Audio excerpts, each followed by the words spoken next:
Hello guys and welcome to the Marigold Standard, your weekly audio source of all things Dream Star fighting Marigold. I'm your host, Rob Goodwin, and I am joined by the man with the hot date. It is Mr. Matt Turner. Matt Turner, how the devil are you? Rob Goodwin, they always say never when it comes to comic books and pro wrestling. And who would have thought this past Wednesday on AEW, for the first time in almost 15 years, we got one more time, in the words of your favorite band, Blink-182, Bryan Danielson versus Nigel McGuinness. Just absolutely, it was really surreal to see those two wrestle with Jim Ross on the commentary in front of about 8,000 people. It's really cool to see those two wrestlers wrestle once again, probably one more time for the last time. And then this weekend, literally a handful of hours after we get done recording, we have the fantastic show from Stardom that sees Tony Storm's return to Stardom. And then from our friends over at Marigold, the finals of the Dream Star Grand Prix, which we'll be doing a little preview here, pretty much the entire episode. So, my man, I am excellent. I mean, blessed. Just so much great stuff going on. Busy guy. But enough about me, brother. I want to focus on you. Obviously, we know that you had a little spill on the football field last week. How you feeling? Are you feeling any better? I worry about you, buddy. I worry about you. Just the dad gene in me. I worry about you. How you feeling? Are you feeling any better? I worry about me too. No, I'm feeling better than I did yesterday. But the cracked ribs are it's the touch, but not as, constantly painful at the moment. It's just the swelling in all the ligaments that's sort of causing me a bit of strife. Just to really double down on the whole patheticness, I got hiccups yesterday, and oh my God, it was agony. Oh, it was every time I hiccuped, it was just like, ow, ow. And I was just sat there on my own because Kirsty was at work, just like, this is the most pathetic I think I've ever been. But no, I'm feeling a bit better today. Still aren't sleeping very well because I'm a fidgety sleeper anyway. I toss and turn a lot, which unfortunately with broken ribs means I land on my ribs a lot. But yeah, apart from that, I'm all right, man. And we've got some great wrestling to talk about. We've got some great wrestling to look forward to. So who am I to be sour, in the words of the New Day? Yeah, absolutely, buddy. And just maybe for Christmas, I'm gonna send you some bubble wrap from the United States over to. You're too far away, my man. I can't keep my eyes on you all the time, but I'm glad you're getting a little bit better, my man. Day by day. But yeah, you're absolutely right, buddy. We had some great wrestling from this past weekend. Obviously, 3 great shows we're going to review.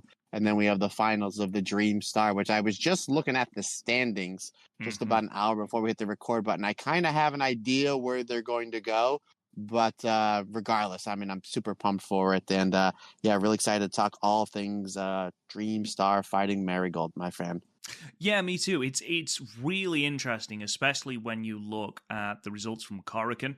Obviously, this is our preview for the final as well, so we'll be going through and sort of the permutations, who still has a shot of winning, what needs to happen for them to win, things like that, because there are some really, really intriguing people that can no longer qualify for the final. There are some really interesting people that still can as well. So we'll talk all about that. We've got the shows from Sendai, we've got the show from Morioka, and we've got the live show as well from Korakuen Hall, where we got a nice little shout out from Sonny Gutierrez about our love of Mai Sakurai, which is very true. I will just say though, I did think Utami, and still think Utami, is going to win the Dream Star, but you were very much on the Mai Sakurai train. So full credit where credit's due, my friend. But before we talk about that, let's talk about a little bit of news. And there's not a great deal of news coming out of Marigold at the moment, but there's one little tidbit that I just want to talk about. And courtesy of Mira Wrestling on Twitter, as so many of these translations are, Utami Hayashishita did an interview with Tokyo Sports. And the reason I bring this up is because it's something that we've spoken about, and we spoke about in quite a lot of detail last week, and it's on about her poor performance in the Dream Star. Obviously, this is before she went on at Korakuen to face Nori, and how this was influenced by Julia leaving for the WWE. Anyway, the quote that we've got quote is, "With Julia gone, I knew it had to be me who had to take the lead. But seeing the success of my juniors like Victoria Yuzuki and Amare Kouki, I was worried about whether I could handle such an important role. And my physical condition also made me feel like I was being crushed by anxiety." And I thought that was a really interesting quote to take. And I know, again, Tokyo Sport is something of a kayfabe newspaper or kayfabe outlet at times. But we'd been talking about how much the pressure of being the ace of Marigold might be playing on Utami, and how much that's playing into the story of her Dream Star, the early loss to Nagisa Nozaki, that 10-minute loss to Mirai at the first Korakuen Hall show of this tournament. But also it's interesting because the sort of the impact of the pressures of not only us but herself as well putting on, because we saw how much of a hole she left in Marigold when she was in hospital and off of Marigold shows for 3 weeks. That hole was really felt, and you do feel at the moment, especially with Julia now in NXT, you do feel like, and we've said this before, there's Utami and then a little bit of a gap before you've got the rest of the people, with the possible exception of Mirai. And it's interesting to see how much that weighs on her, Matt. Yeah, and it's really interesting. Again, it's kind of a kayfabe publication, which is that's what you want to do. You want to further your story, where Utami's basically is her and Julia, and part of Sari as well. But obviously, Sari is a freelancer, even though she is the red belt champion over there in Marigold, doing a great job, especially in this tournament. But we all knew that Julia was leaving. We knew even before Marigold was officially announced that her days of being in Japan were going to be over, because she wanted to go and conquer the world in NXT, which we'll get into what's going on with Julia at the end of the show for a glimpse at Julia for our listener retention, my man, for our listener retention. We'll throw that out there because some really cool stuff going on with her. But yeah, it's really interesting to see where Utami is kind of not putting the blame on having too much weight of the company on her shoulders. But as from a kayfabe aspect, you can kind of take a step back, which is what we're doing here with this part of the segment. It's just like, well, there's no more Julia. There's nobody really up to that snuff other than Utami. And again, Mirai is right there. Mai Sakurai is making strides, leaps and bounds. Obviously, Miko Ano, Tatsumi Shozuki, Bozilla, they're kind of all in the mix. We can kind of say, oh, maybe Utami, again, in a kayfabe aspect, lost some of these matches because she's putting so much pressure on herself, which really plays into the sympathy of Utami Hayashishita, and the fact that, again, we'll get into it towards the end of this podcast, and then the fact that she main evented Korakuen Hall against Nori, who does not eat any L's so far at all in this tournament and was in a must win situation. Her back towards the wall, she was able to come out with a big win there. So it's really cool to see that it's like, okay, Utami's really taking the Marigold aspect and the Marigold company on her shoulders, and rightfully so. She's the biggest star in that company, and that's no disrespect to anybody else. It's just the way that we view Utami. She's been a big star in wrestling for the last 4 years or so. So I thought that was really cool, where it's just like, oh, okay. She's, now that Julia's gone, she's taking the whole entire Marigold world and basically putting everything on her shoulders, where it's like, I need to draw. I need to make sure my matches are better. I need to make sure everybody else around me is better, which we know is going to happen anyway. And we know that Utami's going to hit an absolute home run. So I thought that was a cool little aspect that they threw with Utami. And then obviously once this was, came about, that Tommy's going on an absolute tear, and then she does have a possibility of winning this tournament this weekend.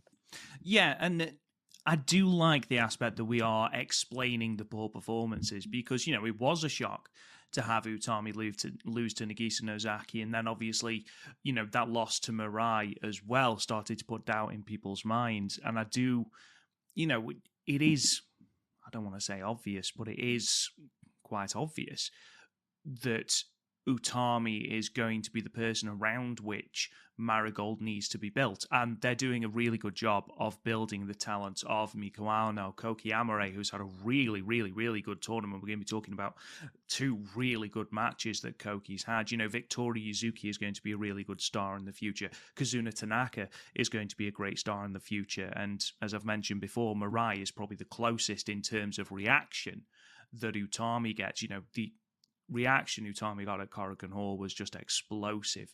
It really was. But, you know, you've got to try and elevate these stars. And I feel like having this storyline going with Utami really does help, and it gives you the time to build those stars as well, because that building is going to be so beneficial, you know, if Utami is out for any sort of time, that you've got those people that can step into that position, which I actually think, if you think back to when Utami was injured, you are in a slightly... Obviously, we don't want Utami injured. We want Utami at the top of the card for as long as humanly possible. She's a phenomenal wrestler. But if she were to be out for a couple of shows, I don't feel like Marigold would struggle as much or feel the loss as much as they did a couple of weeks ago, Matt. I don't know if that's just me, or, you know, that's the job that Marigold have done, building the likes of a Kouki Amarai, of a Miko Aono. You know, you've got Bozilla. I didn't, just FYI, I didn't incorporate Sari into any of this because she's not part of the full-time roster. That's the only reason. She's obviously a Worker of the Year candidate without a shadow of a doubt. And there's another match in this review that we're going to be talking about that sort of goes towards that. But yeah, I feel that way, Matt. I don't know if you feel the same. No, you made a lot of really good points, my friend. And again, everybody knew they were going to be building this company around Utami. When you bring Io freaking Shirai in for one match, for her first match in Japan in over 5 years, and you could have put her up against anybody in that roster. Julia was still there. Sari was obviously the champion. You could have done anything, but they clearly went with Utami, and rightfully so, for many, many reasons. And that was the absolute trigger, and and the right thing to do, because it was one of the best matches of the year and one of the best wrestling shows of the year, regardless of the company.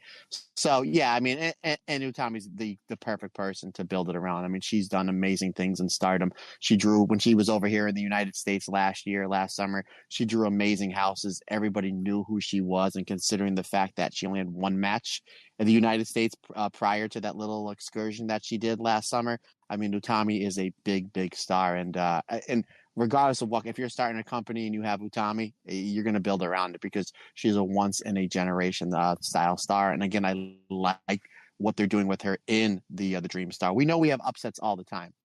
We see it in how Stardom has booked the 5-star. We've seen it how New Japan has booked the G1. You have upsets here and there. This way you have something to build off afterwards. You know, again, Julia, she dropped her first 2 5-star matches back in 2022 with Hazuki and Mirai respectively, and then had to rally back to win back. It just plays into the sympathy and the fact that, you know, your person is down in the third quarter, the fourth quarter. You want to see them rally back to get the big win. We saw that with Julia, and it was a great reaction that she had when she won the 5-star 2 years ago. And again, we don't know what's going to happen. And my pick is still Utami. I'm sure yours still is. She has a very good shot at winning this tournament. It's just going to make a more of a sympathetic baby face that is Utami Hayashishita. And if she does win this tournament, then you can go back to doing a big singles match with Utami and Nagisa Nozaki. Not only that, but if Utami wins this tournament, by proxy, it makes Nagisa Nozaki a bigger star with her not even winning the tournament, because she beat the tournament winner. And obviously, again, we mentioned Mirai is right on the cusp. You go back and do that Utami versus Mirai match somewhere down the line. If it is Utami that wins this tournament, that's only going to draw, really, really big numbers. So yeah, interesting booking. I like the way the booking is going. And again, this is only going to make Utami a bigger star in the end. Moving on to post-Dream Star Life, because as Matt's already mentioned, the final is Saturday, tomorrow, as we record. So we are going to be looking ahead towards the end of the year, because as many of you will realise, we're very close to October, which is ridiculous when you consider just how fast this year's going. But the Fantastic Adventure Tour is the tour that Marigold will be embarking on post 5-star, and that will of course take them through sort of the I think the first show is the 5th of October, all the way through to the 4th of November in Nagoya, with a couple of day and evening shows as well. But they have announced the card for the first show, which is due to take place at the Osaka 176 box. That's going to be on the 5th of October, and the card is as follows: Kazuna Tanaka versus Flying Penguin. Now, that's a sentence I never thought that I would say on a wrestling podcast. No, Kazuna Tanaka is not actually taking on a Flying Penguin, although imagine for a moment. Or I just thought the way that you said it, Kazuna Tanaka flying penguin. Not only that, but Kazuna Tanaka is not flying a penguin either. That is not part of the show. Imagine she comes in just with it like a balloon. Oh, incredible.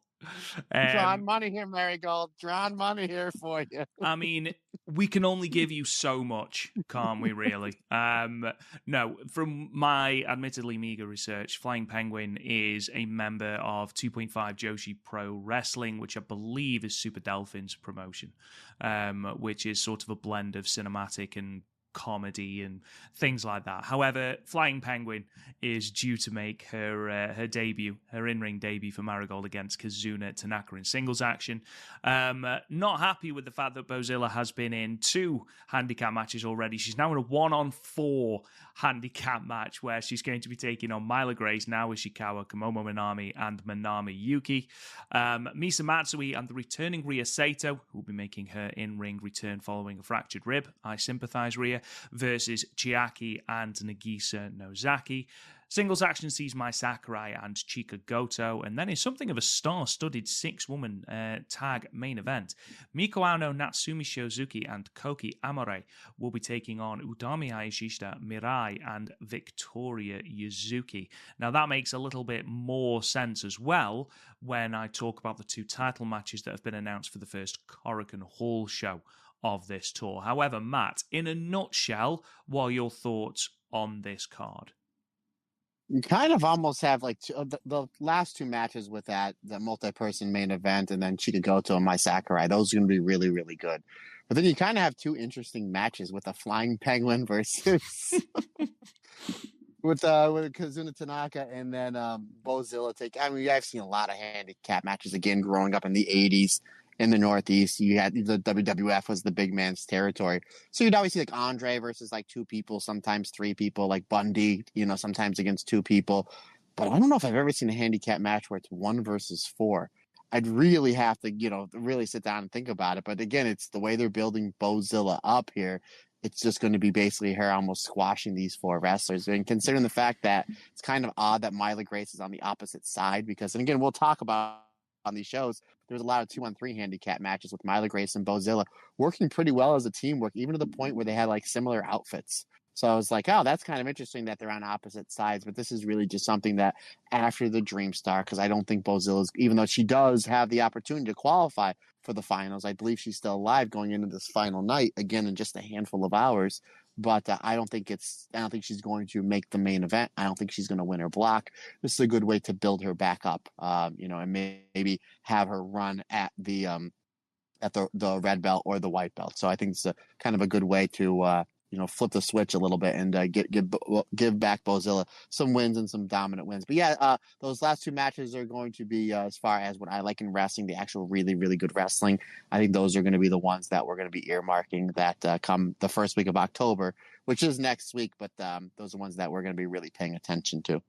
I mean, you say that, obviously, I disagree with you in regards to Bozilla, but we'll talk a little bit about that when we get to the finals. Ooh, more listener retention, folks. There you more go. Listener there you retention. go. I love it. Who was, and again, sorry not to interrupt you again, thank you, Sonny, for the shout out, but we both did have Utami winning the tournament, but I had Utami over Sakurai. Yep. Did you have Utami over Bozilla? Remind me, brother. I believe I had Utami over Bozilla, yes. Okay, yeah, we'll get into that when we preview the final here in just a little bit. But continue, good sir. Well, I don't think that we should run Utami versus Sari just yet. That's a pay-per-view level main event, and that, in my opinion, is where Sari drops that red belt. And I imagine that where they'll do that is out toward Jim at First Dream. during Wrestle Kingdom Week, 3rd of January 2025. That's what makes sense to me. But, Hazuki winning the white belt also made sense to me. So there we are. I will just say as well, just on the subject of Flying Penguin, it is still a better name than Violent Freezer. I think that goes without saying, Matt, to be perfectly honest. That, however, is the Osaka, the 176 box in Osaka show. They've run it twice already, Marigold. Managed to achieve a 494 as their highest attendance there, 357 as the other attendance. We've also got 2 title matches announced for the first Korakuen Hall show, which will be that following Monday, October the 7th. Korakuen Hall, we have got a Twin Star Tag Team title match, and we have also got a Superfly Championship match as well.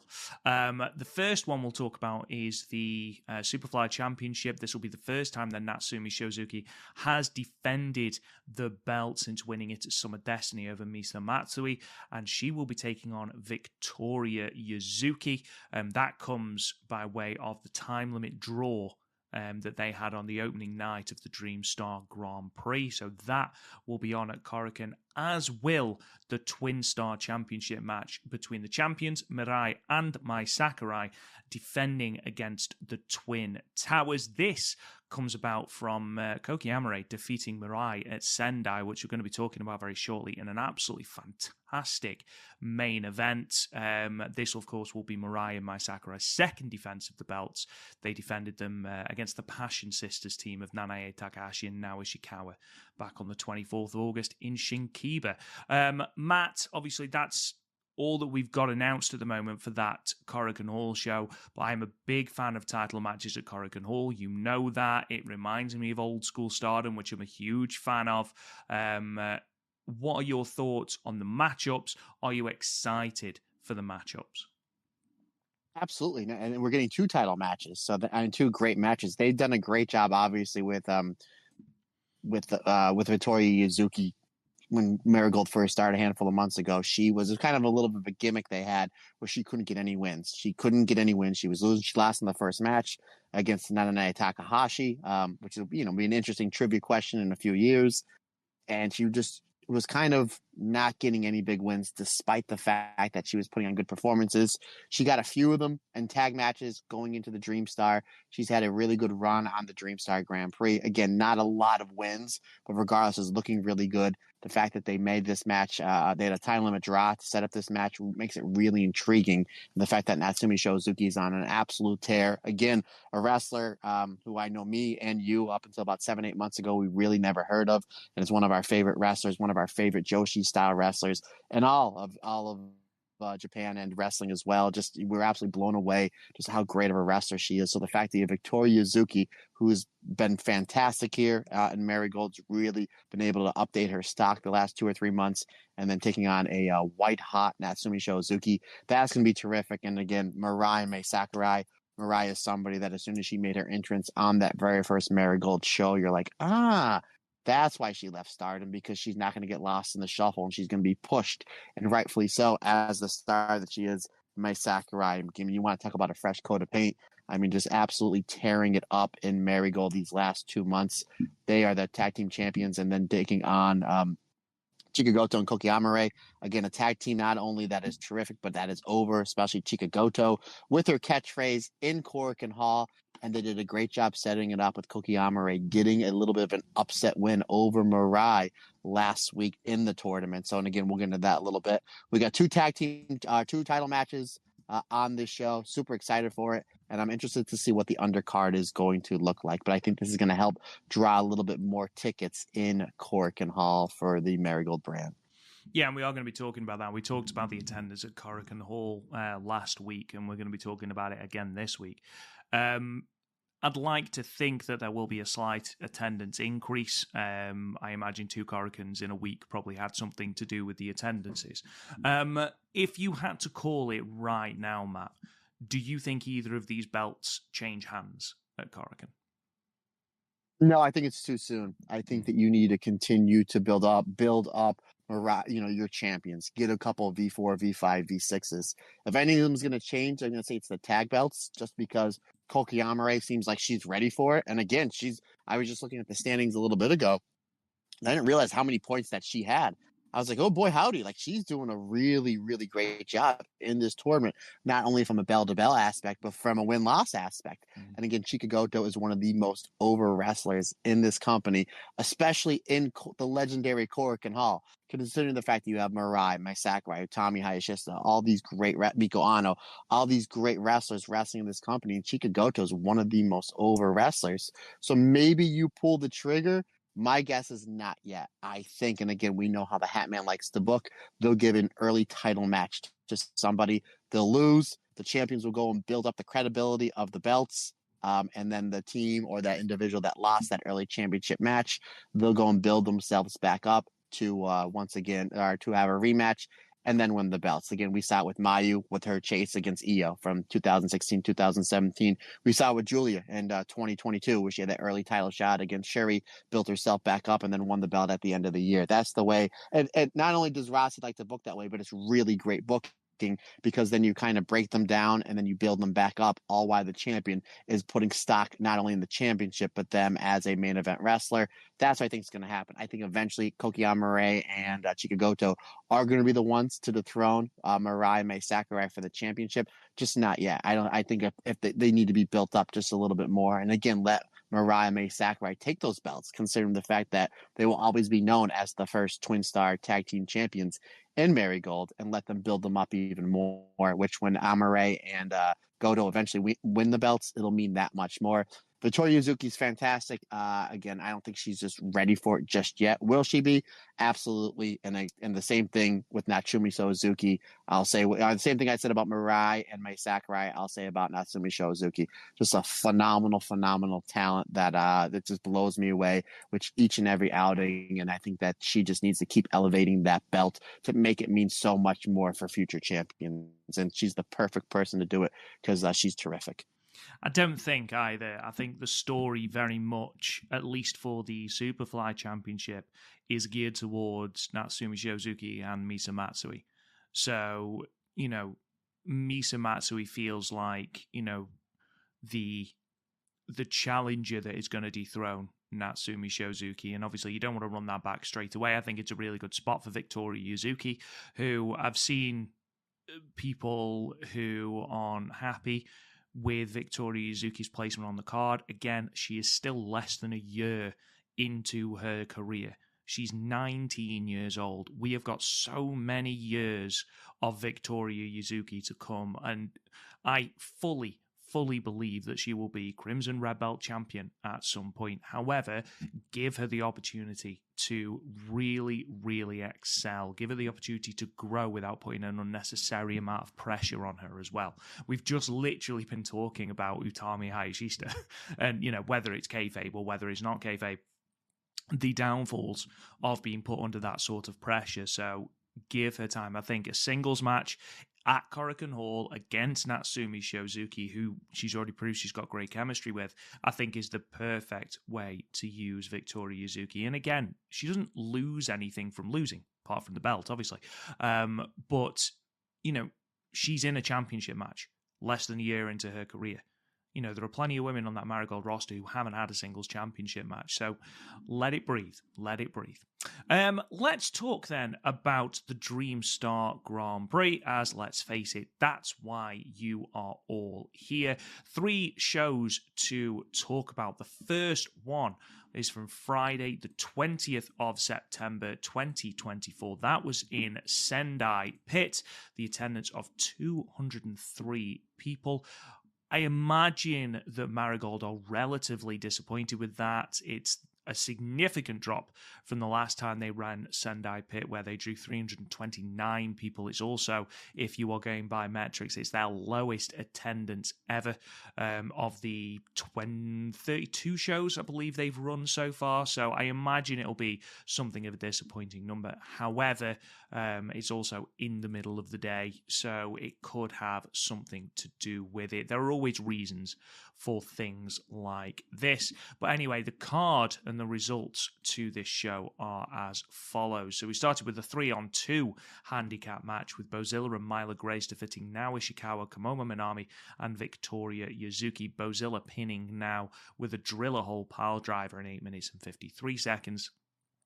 A Dream League match, Nagisa Nozaki moved to 5 points, defeating Chikagoto, who remains on 0, with a Noir Lancer in 8 minutes and 6 seconds. Star League match, Miko Ano defeated Kazuna Tanaka, who also remains on 0, with a double underhook suplex in 9 minutes and 2 seconds. Star League again, Nanae Takahashi defeated Chiaki. She moves to 8 points. Chiaki stays on 2 with the Queen Bee Bomb in 6 minutes and 25 seconds. Another Star League match, the Red Belt champion Sari moves to 7 points, defeating Misa Matsui, who also stays on 0 with the Rings of Saturn in 9 minutes and 16 seconds. In your semi-main event, Dream League action, Utami gets a much-needed victory, moving to 6 points, defeating Natsumi Shozuki, who remains on 3, with the German suplex in 9 minutes and 18 seconds. And then in your main event, Dream League action, Kouki Amarai moves to 6 points, defeating MIRAI, who remains on 5 points, with a big boot in 12 minutes and 3 seconds. Matt, obviously we are going to talk mostly about the Dream Star matches because we've got 3 shows to go through and a hell of a lot of matches. What were some of your favourite matches from this? And basically, what did you think of this as a show? Do you think Marigold will be upset with that attendance as well? I mean, you always want to draw a little bit more, regardless if you're running at 5 p.m. or 5 a.m., you know, and I mean, you always want to be drawing more. And 203 people, as you said, it's their lowest attendance since they started running shows. But you can't deny, again, let's look at the positives. There's a lot there. I mean, again, that number is, to answer your question, yes, of course, they're going to be disappointed considering the fact the talent that was on the show. And you can't deny the fact this was a great, great show. It was really fantastic. So again, it might be something that they might just have to get something hot. Usually tournaments in Japan always draw well. We've seen Stardom over the years have done pretty well in the 5-star Grand Prix. The G1s have always done great, you know, back in the 90s. And even now, with All Japan, with the Champions Carnival. I read something the other day where All Japan, every single Korakuen show that they've ran this year, they've drawn over 1,000 people, which is great. It's great to see that, you know, you're never going to get to the glory days of the 90s of All Japan, but it's great seeing them pop up a number where it's just really weird where some of these tournaments for Marigold, you're like, these are really great shows. And there's some great matches and there's some interesting storytelling. And the production quality, especially in the Korakuen shows, have been really top notch. And you're kind of just scratching your head and saying, how come they're not drawing more? You know, and it might just be something where you might just have to keep staying at it, you know, keep going back to the well, and eventually something will crack and you'll get back to those big numbers. But again, to answer your question, I'm sure they're going to be a little disappointed with this number, but they have the talent there. There's no doubt that they don't. And, you know, I mean, match number 3 is really where this show really starts getting going with Miko Ano and Kazuna Tanaka. I thought this was a great back and forth match. I thought this was a great job, Miko Ano giving Kazuna Tanaka enough to let her shine a little bit in this match, considering the fact that, one, Miko Ano, she's your secondary champion in that pure white belt. And again, one of my favorite wrestlers in this company. And Kazuna Tanaka, we know she's got a championship match coming up. So we wanted to make sure we made Kazuna Tanaka look as good as she could, eating a loss. And again, I say this all the time on every podcast or anybody that'll listen to me, not unless it's destined to be a squash match. If you're going to beat somebody, you let them get a lot in and you let them look really good, because then in the end, if you're going over, you beat somebody with credibility. If you just take over 70-80% of the match, again, not unless that's by design, but if you dominate 70-80% of the match and then you win, well, who did you beat? You really didn't beat anybody. You know what I mean? So this is Kazuna Tanaka does a great job making sure she gets enough stuff in here.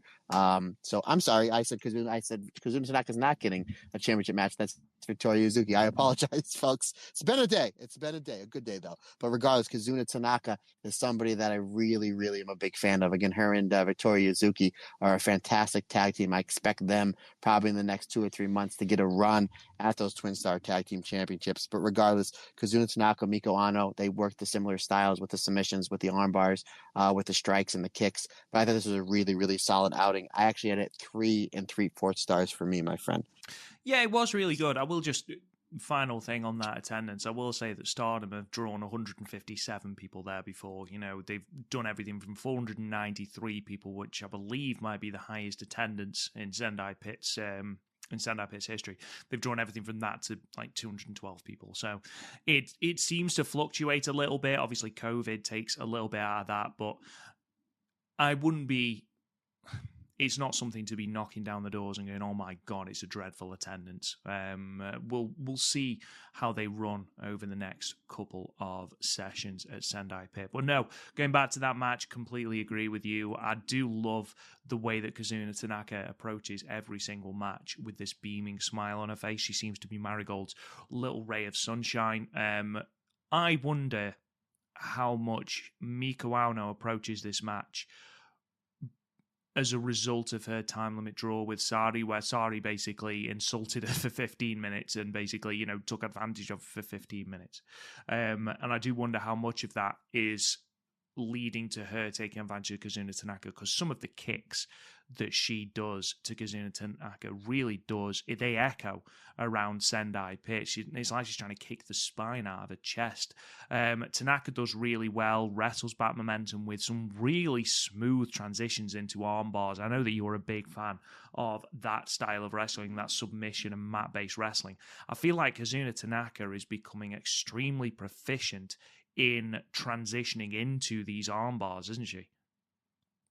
Yeah, again, she does a great job, and considering the fact that who her dad is, and her dad was the master of arm bars and leg locks and whatnot. So I'm sure dad taught her well. So yeah, excellent stuff. And this was a great match. We say all the time, styles make fights. And these two have very much the similar style. I see Kazuna Tanaka, if she continues to go down this road that she's doing, I can see her being a champion in Marigold within the next 2 or 3 years and a big main eventer. And again, we made mention there's a lot of people in the queue over the next 2 months to 2 years that can be big stars for this company. And I'm sure you'll agree with me, partner. Kazuna Tanaka is definitely one of them. But yeah, really solid stuff between these two. Yeah, completely agree with you. I think, we talked when we previewed the tournament about breakout stars, and I think at least one of us, if not both of us, spoke about Kazuna Tanaka being in that mold. And I think she's certainly done that. The match here, the match against Sari as well, I think she had a really good performance. Again, the points aren't there, but we knew that they wouldn't be.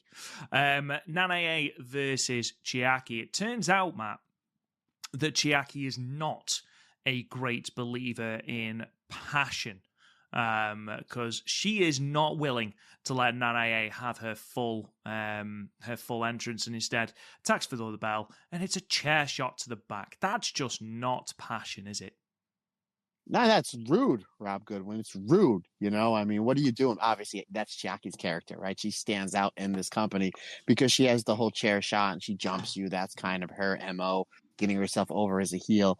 And this really, this was an easy match from probably the two of them to call. It was like Chiaki goes and jumps Nanae Takahashi, gets the advantage. Eventually, Nanae is able to withstand that and was able to come through that early beating, maybe because her love for wrestling and her passion for wrestling. See what I did there?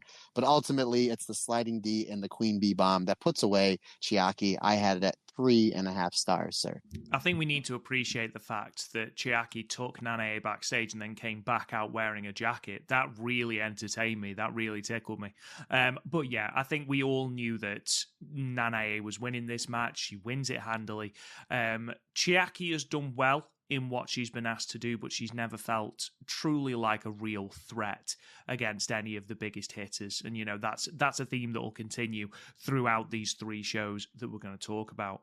On the flip side of that, Misa Matsui, who at this point anyway remains on 0 points, results-wise, it's been a miserable tournament for Matsui, hasn't it? But she has had some tremendous performances, and this one here against the Crimson Red Belt champion Sari is just another one to add to that list. Yeah, again, Misa Matsui is somebody that's fantastic. I expect her to probably by the end of this year, beginning of next year, to be wearing that super flyweight championship. But you have a tournament that you have to get. You only have 2 brackets. You need to get a lot of points to Utami, to MIRAI. So you're going to have somebody eat a lot of L's here. And obviously, Misa Matsui is on the other side with Sari, with Bozilla, with Nanae Takahashi, and obviously with Mai Sakurai. Again, my pick to win the the block. And again, we will find out in about 12 hours time, partner. But yeah, you're going to have to sacrifice somebody to eat some L's. Unfortunately, that's Misa Matsui. But she plays her role really well because she's eating losses here. But if we're going by a sports score, like if we're going by a baseball score, a lot of these games she's losing 4-3 or 5-3 or like 1-2. It's not like a complete blowaway. She's looking really, really good in these matches. She just can't put away the win, get the wins just yet. Again, she's in there with Bozilla, with Sari. Sari works great with a lot of different styles, and we've seen it in the tag matches on the Sariism. We've seen it on a lot of these singles matches she's having here with Marigold. But she works really, really great with these high speed style wrestlers. And I just think it's just a credit to Sari, just what a great, fantastic talent that she is, that she can work a whole bunch of different styles. And I'm really interested to see, because correct me if I'm wrong, she's got Bozilla tonight or tomorrow, whatever day you want to call it. Correct me, she's got Bozilla, right? She has indeed. Which is really interesting, partner, because we never really seen her have a match with a dominant, like, again, Vader, Bruiser Brody, Stan Hansen style heel. So interesting to see how that one's going to be. I don't expect a lot of top rope hurricanranas. I don't expect the Rey Mysterio, Eddie Guerrero match, nor do I want that. I want this to be an absolute slugfest. But regardless, this match here is pure wrestling at its finest. Sari gets the win here. Again, she's basically said she wants to dominate and is going to dominate everybody in this tournament. And she is the red belt champion. Misa Matsui, even in a loss here, looked really, really good. I had it at 4 stars. Yeah, same here. 4 stars from me. Sari just continues this one-woman mission to obliterate the entire Marigold roster. And I think as well, the European clutch has been built really, really well. That whenever Misa Matsui locks it in, including here, you can't help but bite on the near fall. Like, you know that Misa Matsui is not pinning the Crimson Red Belt champion in this. It's just not happening. It's not the way the tournament's been built. It's not how Misa Matsui's been built. But you still bite on it. And I think that's credit to how they've blocked the matches recently, that these roll-ups are so incredibly dangerous. And the European clutch is the perfect example of that, even though she hasn't won a match with it in this tournament. But we won't talk about that. Utami versus Natsumi Shozuki. If possible, Matt, the Superfly champion attacks this match with even more ferocity than she normally does. And I can only put that down to the fact that she knows that if she loses here, she's eliminated from the tournament.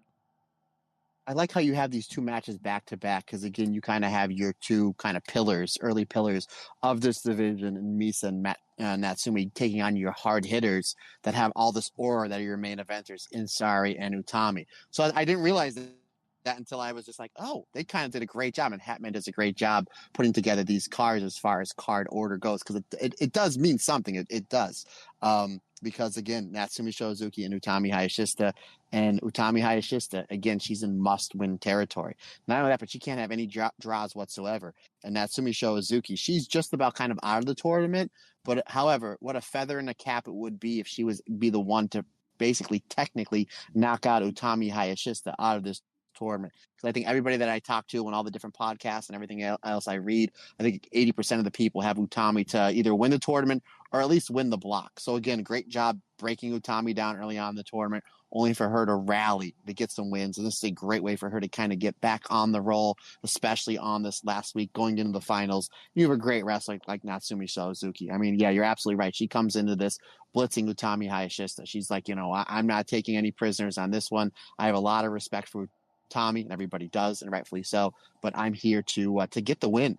And if Natsumi Shozuki pulls off a win here, again, not only is that great for her, it knocks Utami Hayashishita out of the tournament, and it brings up that's the Superfly White Championship. I mean, it obviously makes her a big star, but ultimately, though, it's Utami Hayashishita doing what she does best, rallying back after eating a barrage of great offense from Natsumi Shozuki. And I love it how she does the torture rack into a deadlift German suplex for the 3 count. 4 stars for me, my friend. This was absolutely fantastic. And if these 2 decide to wrestle 10 more times the rest of this year, not only would I not be upset about it, I'd be really happy, my friend. Again, solid outing from 2 fantastic wrestlers. 4 stars for me.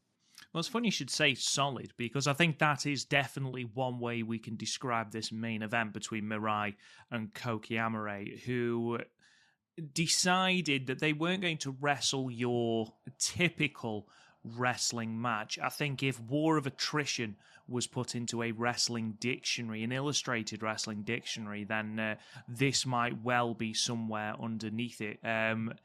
It starts with Mirai basically demanding that Amare bring nothing but her best, and as Mirai continues with these chops, and Kouki builds and builds and builds and starts hitting these big boots in response, you realize that Mirai is starting to think, I'm losing my grip on this match, and it becomes less about domination and more about survival, and it continues and it continues and it continues, and you can tell that Mirai is starting to panic when she tries to attack Kouki Amare's leg, trying to negate that leg, because she's realized, if I let her continue big booting me in the face, I'm going to lose this match. And unfortunately, it happens too late, which is another great little story point as well.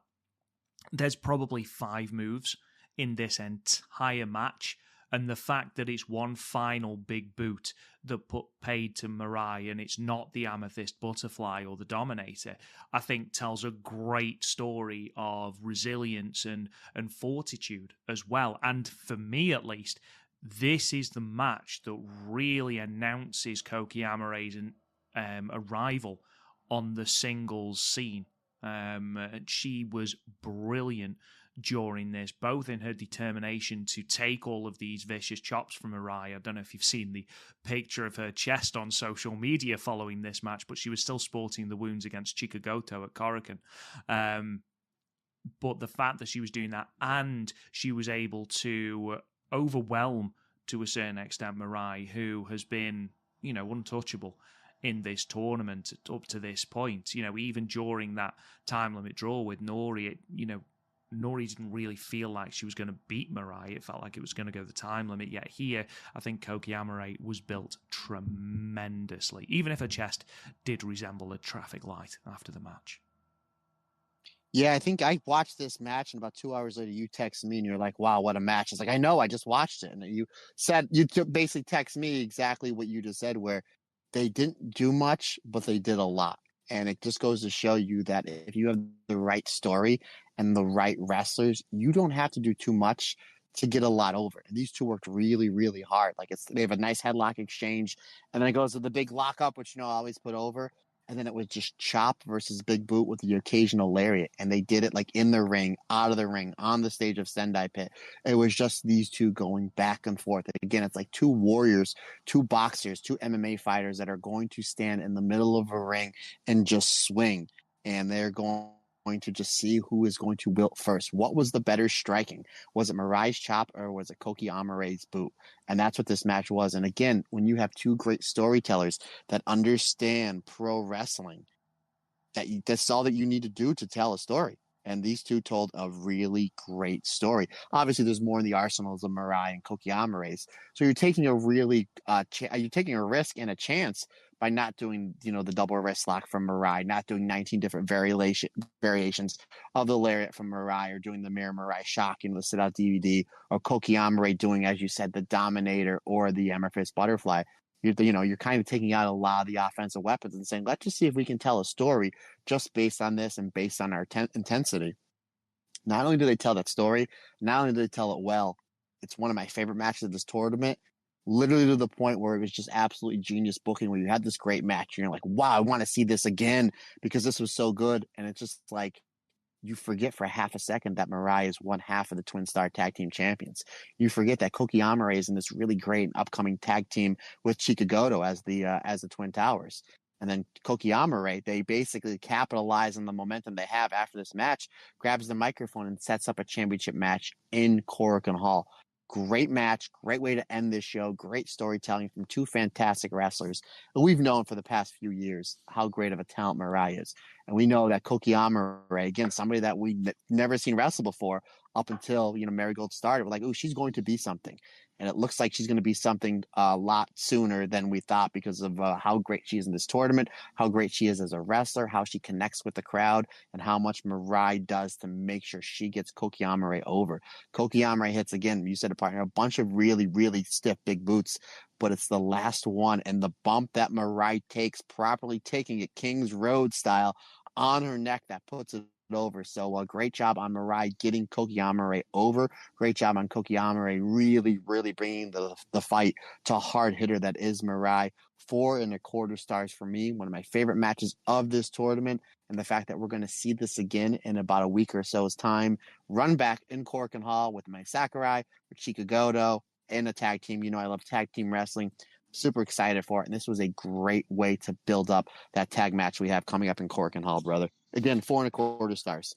Yeah, we agree again. 4.25 stars. Absolutely tremendous match. And one of my standouts from the tournament, even now that we are going to talk about my favorite match from the tournament so far very shortly. And I imagine, Matt, that if it's not your favorite, it is one of your favorites. It is worth pointing out that at the end of this Sendai show, both Chika Goto and Natsumi Shozuki were eliminated from Dream League. And Star League saw Chiaki, Kazuna Tanaka, and Misa Matsui eliminated as well. So things really beginning to heat up as we get towards the business end, if you like, of the tournament. We then go to Morioka in Iwate, September the 21st, in the Morioka Gymnasium in Iwate. 365 people in attendance on the 21st of September. Your results are as follows then. So a 3-on-2 handicap match. Nao Ishikawa, Kamomo Minami, and Chika Goto defeated Bozilla and Myla Grace when Chika Goto finally gets a pinfall during this tour, and she pins Myla Grace with a chokeslam in 6 minutes and 36 seconds. And just because we're not focusing on this match in lieu of the tournament matches, it's worth pointing out that this is technically Kamomo Minami's first ever victory in a tag team match. Congratulations. Absolutely. Congratulations. It's great to see her back. Apparently, it was due to COVID that she has been off these cards. Tag team match, Mika Wano and Utami Hayashishita defeated Misa Matsui and Natsumi Shozuki, with Utami pinning Misa with the German suplex. Star League match, Mai Sakurai moved to 8 points, defeating Chiaki, who stays on 2 points, with the STF in 7 minutes and 30 seconds. Dream League match, Kouki Amare moved to 8 points, defeating Nagisa Nozaki, who remains on 5 points, with the big boot in 9 minutes. Another really good match for Kouki Amare there. Star League match, Sari moves to 9 points, defeating Kazuna Tanaka, who stays on 0, with a back suplex in 9 minutes and 48 seconds. That was a really good match. And then a Dream League match, Mirai, having suffered that loss to Kouki Amare, gets a much-needed victory in her home prefecture, moving to 7 points by defeating Victoria Yuzuki, who stays on 3 points and is subsequently eliminated from proceedings, with the Miramare in 9 minutes and 17 seconds. Let's start with Mai Sakurai and Chiaki then, Matt. In a similar vein to her attack on Nanae in the previous league match, Chiaki does not wait for Mai to finish her entrance before attacking, which is a shame because of all the baseball shirts that Marigold sell, and I do want all of them, so if anyone from Marigold is listening, if you could bring them over for Vegas, I'd be a very happy boy. It's Mai Sakurai's and Natsumi Shozuki's that I want to see. Real quick, buddy, what was the time on the tag match number 2, that really good Utami tag match? 8 minutes and 11 seconds. Thank you. And just for the record, I had that at 4 stars. I thought that was great, considering the fact it's not part of the tournament. But the great way to start this tournament off is you have a clear over babyface and a clear over heel. Simple storytelling. I agree that with those baseball jerseys, my friend, real quick, because I know we talked about this a few months ago. If you can get one, if you can only purchase one of these baseball jerseys, which one would it be? Natsumi Shozuki's the black and red, the red and black one. It's incredible. Yeah. I would, when they first came out, I was going to say, my go-to would be Utami, because it's Utami, right? Mm-hmm. Former member, leader of Queen's Quest, my favorite wrestler in this company. And it's Utami Hayashishita, but that Miko Ano one looks really, really good because of just about the same color scheme. But again, regardless, that's neither here nor there. Again, yeah, bring them over for Vegas, or, but anyway, the easy story to tell. Mai Sakurai, even though She has a lot of points going into this. She still needs that because of Sari kind of running the table in the Star League, as well as Bozilla is up there in points. She needs a win here, and Chiaki does not make it easy for her. Again, getting the jump, we basically have an easy heel, babyface dynamic story to tell. A great job, great way to get the crowd involved, especially coming off that really hot tag match that I just talked about just for a few seconds. But ultimately, I like how Mai Sakurai is able to use a crucifix bomb into the Shining Black, into the STF. Again, we're going to the Masahiro Chono playbook. They've made mention several times, Sunny and Stu Fulton, on those Korakuen shows that STF was shown to her by Masa Chono.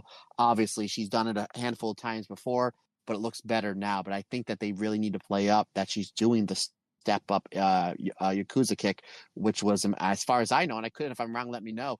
The step up Yakuza kick was invented by Masa Chono, called the Shining Black, because his rival, the Great Muda, was doing the Shining Wizard. So, which is the step, basically the step up on the with the knee strike, where Chono was doing the step up big boot or Yakuza kick. So I would really like that. And again, if I'm wrong, let me know, but I'm almost positive it was Masa Chono that invented that. But I like how we're using a absolute legend in Masa Chono and Mai Sakurai. She's using his two big moves back to back to get these wins here. And that ultimately what does in Chiaka is the Shining Black into the STF. I had it 3.25 stars.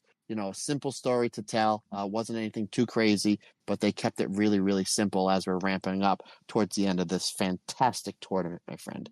No, it's another solid Chiaki outing, but she does seem to be playing the part during this tournament of the heel roadblock that everyone needs to overcome. And unfortunately for Chiaki, everyone is overcoming her. But this routine victory, if you like, for Mai Sakurai is one that puts her in an incredibly strong position moving forward into Korakuen with just one more victory, potentially enough to secure her final place in Nagoya. I mean, that victory over Bozilla really was huge for her tournament. Like, we talk about how the match against Julia at Korakuen was a star-making performance, and it absolutely was. But in terms of this tournament, I don't think there's a more important match than her beating Bozilla, because that's no one beats Bozilla. Very, very few people beat Bozilla. And yes, it was via Paradise Lock on the outside, but that's beside the point. The fact that Mai Sakurai... A win's a win. Exactly. A win's a win, brother. Exactly. Win's a win, brother. In terms of football, I would much prefer a scrappy, unentertaining 1-0 victory than lose 3-2 in an exciting match. No, I'd much rather get the scrappy win. In the book, it says it's a win. That's the main thing. Speaking of wins, Kouki Amare gets another one here over Nagisa Nozaki, having emerged from that knockdown, drag-out brawl against MIRAI as the victor. She comes... Basically, this match is almost the exact same. The pair charge each other and just begin booting each other in the face, Nozaki being the primary aggressor in the match, and then Kouki sort of building herself up, managing to withstand that Noir Lancer before absolutely flattening Nozaki with it's a big boot that sort of doubles as a stomp, and basically it sort of leads to this really gritty victory right when she needs it the most. I thought this was another really good performance, maybe not as star-making as the MIRAI match, but the determination, the fighting spirit in this match, I think, is just as important. And again, like we've just said with Mai Sakurai and Bozilla, it's the gritty victories, being able to grind out those victories, that are often even more important than the flashy victories that we remember, Matt. Yeah, and I really like the story going into this, because it's just, we know Nagisa Nozaki likes to throw those big running boots. So it's like she's going to go boot to boot with Kouki Amare.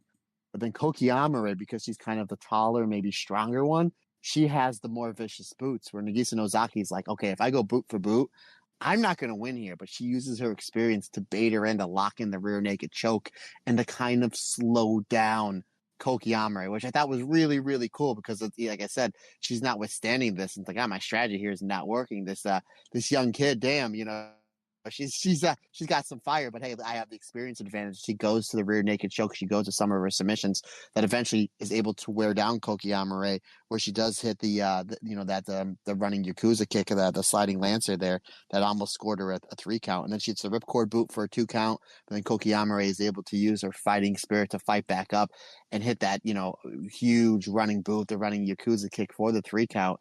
And I like how you put it. It's basically not only a running boot, but almost like a stomp as well. I never looked at it like that.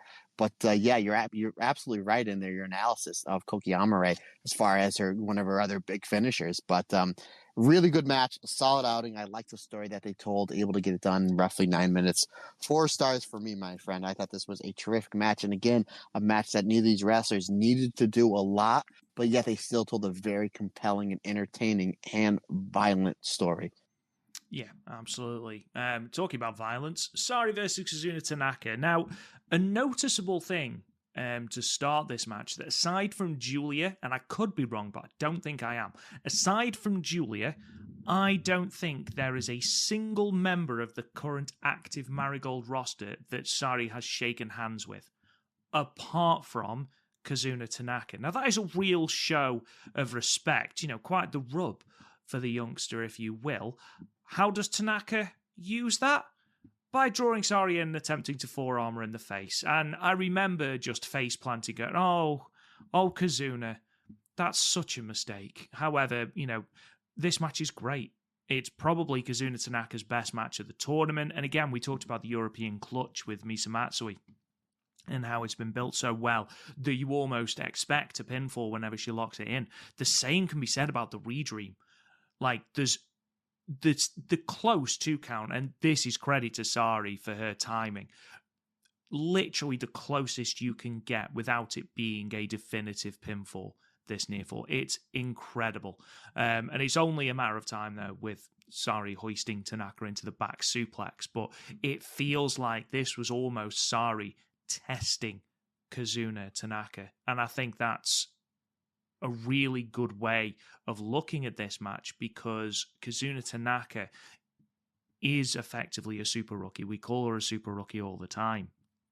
And to have her tested against the likes of Asari, against the likes of a Miko Aono, and to come out of it, still kicking, still fighting, still taking the fight to Sari, I think is a really important development in her character. She's a lot more than just a cute person who's happy and smiley as she's coming to the ring. She will keep coming. She will keep getting up. She will keep attacking and gritting through this beating that she's getting at the hands of one of the most violent people on the roster. Really good match. Thoroughly enjoyed it. 3 3/4 stars from me. Yes, you could argue it's a little bit of a routine victory for Sari. I would disagree with that. But you are looking ahead then to those final 2 block matches for Sari. Nanae Takahashi and Bozilla, both of whom Sari highlighted in the press conference as being her hardest challengers. However, full credit to Kazuna Tanaka. Another fantastic performance from her. Rob, you made some good points about the Redream, right? It's a really cool move. Like when she was testing it, they basically videotaped her testing it on, in the Marigold dojo. They put it all over social media, so they were building it up. Then, like the first match she used it, she gets a win. And I don't know if she's won with it since. And again, credit to all the wrestlers that she's wrestling. And you mentioned Sari here, and rightfully so, that everybody's kicking out at 2.999, right? You're building up the finish. And again, Sari, who's, your undefeated champion here, is running through just about everybody, not just in Marigold, but just pretty much in all of Japan. But as far as the Redream goes, it's at a point now where there's more people kicking out of it than that she's actually beat, and probably by quite a distance. And it's a cool move. The way she builds it up, it gets a pop, and a lot of the fan base are biting on the finish. If she does, and I understand it's the Dream Star. She's not beating Sari with it. She's not beating Bozilla with it. She's not getting many wins in this tournament. And we understand why. But coming off this tournament, going into tag matches, she needs to start beating people with it, because then nobody is going to bite it as a false finish. She needs to start getting wins, because it's a cool move. Not only how she does it, but how she gets into it, the placement of it, how it gets built up, the psychology of it. I mean, the fact that she's so young, not only in her career, but young in life, and understands like just where to put this move and how. And then again, you have great wrestlers like Sari selling it and putting it over. but it's got to get to a point where, again, off this tour here next week when we start after this tournament, that if we're in tag team matches, if she's going to use it, she needs to start beating people with it, because if it's at a point where she's hitting it in matches and everybody's kicking out, you're going to lose that. You're going to lose everybody fighting for the finish. They bid it on it here. They bid it on every time. Every time that she's hit it, a lot of people thought it was going to be the finish. But if it's at a point where it's like everybody's kicking out of it, 1 week, 2 weeks, 3 weeks are going to go by. People are going to stop popping for the 2.9. So again, my whole psychology in this is she needs to start beating people with it, and then have her pin 5, 6, 7 people with it, and then maybe she gets a tag title match with her and Victoria Yuzuki versus Mirai and Mai Sakurai. Ooh, yes, please. I just booked that. Yes, please. Or if she gets a shot at the white belt, or if she gets a shot at the super flyweight championship, whether it's Natsumi Shozuki or Misa Matsui that has it, regardless. And then that's when you can have somebody kick out of it. But it needs to get built up to actually beat wrestlers with it. Again, that's kind of my only real negative, is that this really cool move that we built up, everybody's kicking out of, and nobody's going to be buying it anymore.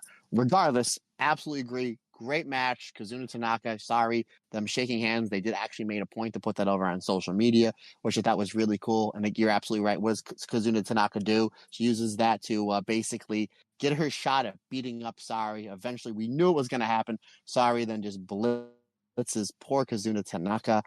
Puts her in this Boston Crab, basically telling her to slow down. Kazuna Tanaka does a great job fighting back. Again, a lot of fighting spirit, and Kazuna Tanaka is able to almost go toe for toe with her towards the end, but eventually it's just Sari just being too much. Sari being too much just about for anybody. There's a reason why she's one of the best wrestlers on the planet, is able to hit that brutal back suplex for the 3 count. I had this at 4 stars. Yeah, and I agree. This is Kazuna Tanaka's best performance yet. And I got a feeling we're going to be saying that quite a bit over the next few months, because she's somebody that is an absolute star to be in professional wrestling.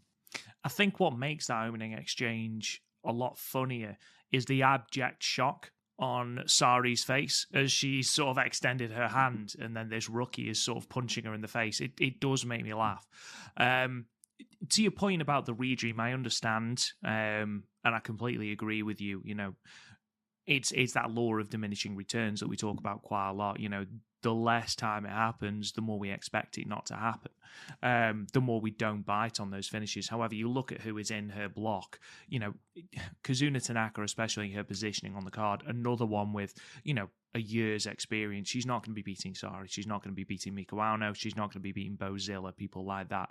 However, her final block match is against Chiaki. Now, that is somewhere where the redream could certainly play a factor. And then you're absolutely right. As we embark on that fantastic adventure tour, that is somewhere that she could start picking up victories with that redream. And I don't know if you noticed this, the commentary team at Korakuen were making a lot of points about Victoria Yuzuki and Kazuna Tanaka being tag team partners. There was a lot of mentions of that. And I'm wondering if, following the Twin Towers unsuccessfully challenging Mirai and Mai Sakurai, I wonder if Victoria Yuzuki and Kazuna Tanaka are being primed as challengers further down the line, because that's how it felt to me anyway. I gave it 3 3/4 stars. Another delightfully spirited Tanaka performance, another delightfully brutal and brutish performance from Sari, who has just been tremendous throughout this tournament. Mirai and Victoria Yuzuki. And I must admit, after the sudden starts of the previous 3 league matches, it was quite refreshing to see some mat wrestling taking place to open things up. Yeah, we had some great grappling to start between these two. We know how great Mirai is on the mat. She's terrific with the grappling. I believe she has a background in judo and jiu-jitsu. I could be wrong on that one. But Victoria Yuzuki does a great job keeping up with Mirai as far as the ground grappling goes. And eventually, Yuzuki's had enough of this. She fires off a round of drop kicks, but then Mirai is able to go back to Victoria Yuzuki's arm and her wrist, which is basically the storytelling of this match. Because eventually, just whenever that Mirai is in trouble in this match, with Yuzuki really building up her offense, especially with the rolling arrow that scores a 2.9 count, which I thought was a really, really great falsie, because a lot of people thought that this was going to be a big upset here in the main event. But ultimately, though, it's Mirai with the huge lariat and goes back to the arm that she was working on for majority of the match. So back in the mirror Mirai, or as I call, but double wrist lock for a tap out. Great, great storytelling. Great win for MIRAI. This was a must-win match for MIRAI, and the fact that she almost lost at a time or two in this match just goes to show that Victoria Yuzuki can pull off an upset anywhere at any time. However, MIRAI's blitzing lariat and her strategy just seemed to be a little bit too much for the young Victoria Yuzuki. 4 stars for me, my friend. Another fantastic match in this fantastic tournament from this fantastic professional wrestling company that is Marigold. Yeah, I gave it 3 3/4. I thought it was really good. Yuzuki, again, just really impressed me with her passion, her zeal during this match. And if you remember earlier in the tournament, Utami almost, and I do use that word loosely, almost sort of was overwhelmed by this just resilience and sort of I think I called Yuzuki the whack-a-mole, because every time she hit, she just got back up again and came charging back. And I think she tried to do that here, but MIRAI was just simply too powerful. One thing I would say is please be careful, Yuzuki, because the bump she took off that lariat you were talking about, the enormous one, and she lands squarely on the top of her head. It was absolutely brutal. And actually, that does make me think, I don't know if you watched the handicap tag match at the start of the show. Did you see how close Naoya Ishikawa was to... We would be having a very different conversation. I think Bozilla tries to hit her with a Dominator, and she just under-rotates. And it's so high on her neck. I physically not scream, but I physically... It was like, oh my God, she's dead, that's it. It was a horrible... Did you see it? Yeah, I mean, you just got to be careful. Take your time, folks. Again, I know a lot of these wrestlers in Marigold are only a few years into their career. You're exciting. It's exciting because you're wrestling in front of a few hundred people on really good shows. Sometimes you get a little ahead of yourself, and accidents happen all the time. Again, I mean, I always say whenever somebody says, well, this person's dangerous, this person's not. Owen Hart's not a dangerous wrestler, and he accidentally broke Stone Cold's neck.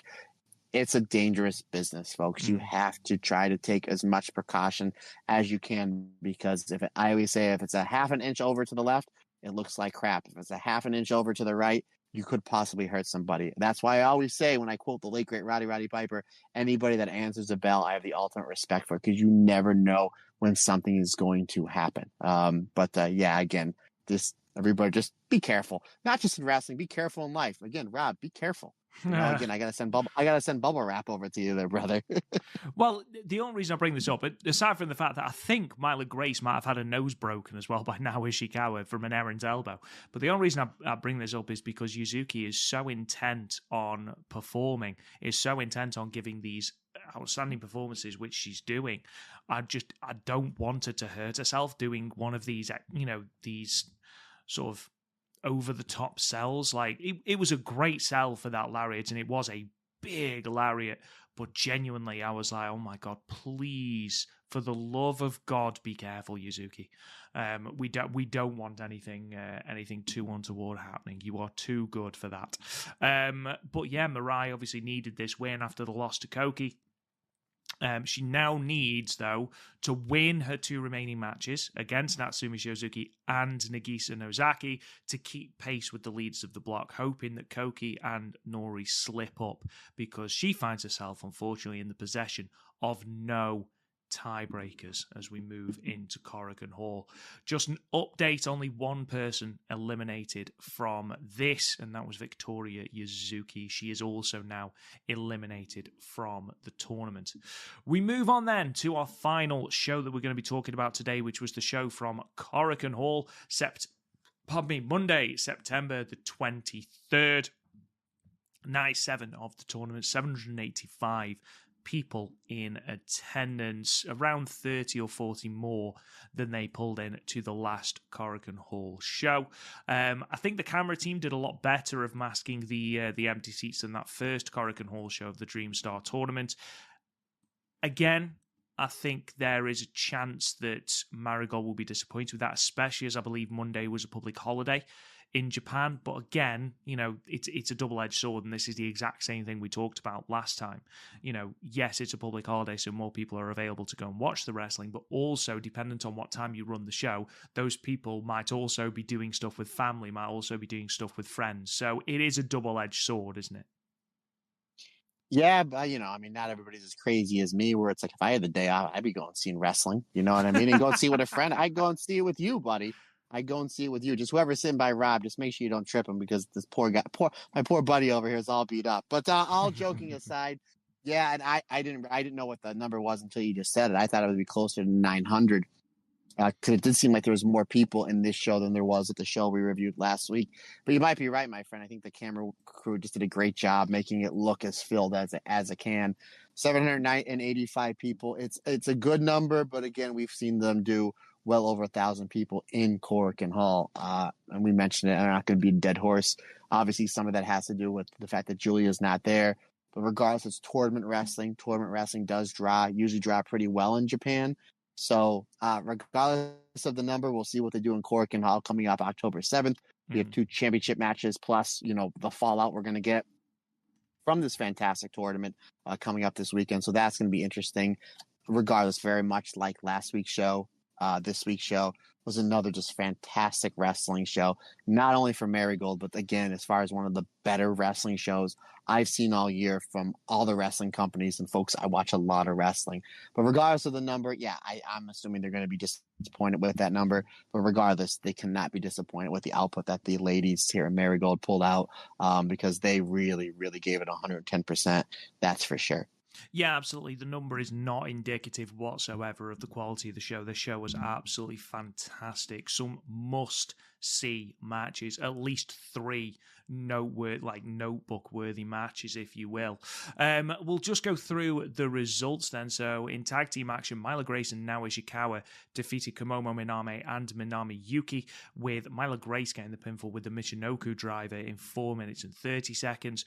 All the rest of the matches are now Dream Star Grand Prix League matches. Star League saw Misa Matsui get her first points of the tournament, defeating Kazuna Tanaka, who stays on 0 with the MKD in 6 minutes and 9 seconds. Bozilla in the Star League then got a much-needed victory, getting to 8 points, defeating Chiaki, who stays on 2 with a booming sit-out powerbomb in 5 minutes and 42 seconds. The match of the tournament, and I honestly don't think it's close. The Star League match, Sari and Nanae Takahashi going to a 15-minute time limit draw. Sari moving to 10 points, Nanae moving to 9. If we don't run that back for the Crimson Red Belt, which I'm almost 100% sure we are doing, what are we doing? Star League continues. Nagisa Nozaki moving to 7 points, defeating Victoria Yuzuki, who stays on 3 with the Noir Lancer in 9 minutes and 21 seconds. In maybe the biggest shock of this entire card, the Dream League match saw Natsumi Shozuki move to 5 points, defeating Mirai and thus eliminating Mirai, who stays on 7 with the rolling Yokiori on 8 minutes and 4 seconds. Dream League again, Chika Goto gets her first 2 points of the tournament, defeating Kouki Amare, who stays on 8 points, with a pinfall reversal in 9 minutes and 40 seconds. That match, I thought the commentary team did a really, really good job during that match in particular. I'm going to talk about that a bit later. Semi-main event saw the Star League match between Miku Aono and Mai Sakurai end in a time limit draw, a 15-minute time limit draw. Miku Aono eliminated from the tournament on 8 points. Mai Sakurai still in the hunt on 9. And then in your main event, Dream League action, Utami Hayashishita moves to 8 points, defeating Nori, who stays on 8 points with the hijack bomb in 10 minutes and 3 seconds. I don't want to spend a lot of time talking about the opening tag match because, it was a fine match. But I did think it would be interesting to see how Myla and Now would coexist. But Now coming out with Island-inspired gear and in and having her hair the exact same as Myla Grace, I thought was a nice touch. Yeah, it was cute. Again, new gear. She looked great, from a physical aspect. And then obviously in the ring, she looked great as well because now Ishikawa is terrific. But I liked how they had the same hairdo and now even made it a point to tell my Grace, like, hey, I want to be on the same page. I want to win this match. I want to win this match so bad that I decided to do my hair just like you, which properly popped me. Yes, solid outing. Good way to start the show on the pre-show. 3.25 stars for me, my friend. So moving on to the Dream League action then. Misa Matsui getting her first points of the tournament. Obviously, both women have been incredibly entertaining to watch, but this could have been the literal definition of a dead rubber. However, the added motivation of not wanting to end this inaugural Dream Star tournament with 0 points, I think added a lot more spice to this match than we thought initially it would have. Yeah, you want to talk about a match that overachieved. Again, these two wrestlers are really, really good. But when you look at the matches we have coming up, and I didn't watch this show live, and everybody told me how great Sari versus Nanae Takahashi was. So the point is, somebody that DM'd me saying it was the best tournament match in all of Japanese wrestling this year, meaning it was better than any G1 match, meaning that it was better than any 5-star match. And I was like, I wish I wasn't told that because my expectations were way, way, way too high. It was a great match, but by no means was it the best. Again, we'll get into it. It's phenomenal, but it wasn't better than some of the stuff I saw in the G1 or the 5-star. But anywho, getting back to this match, partner, this was really, really good. Sorry, I was really confused then, Matt. I thought you were talking about this match. I was like, Misa Matsui and Kazuna Tanaka, really?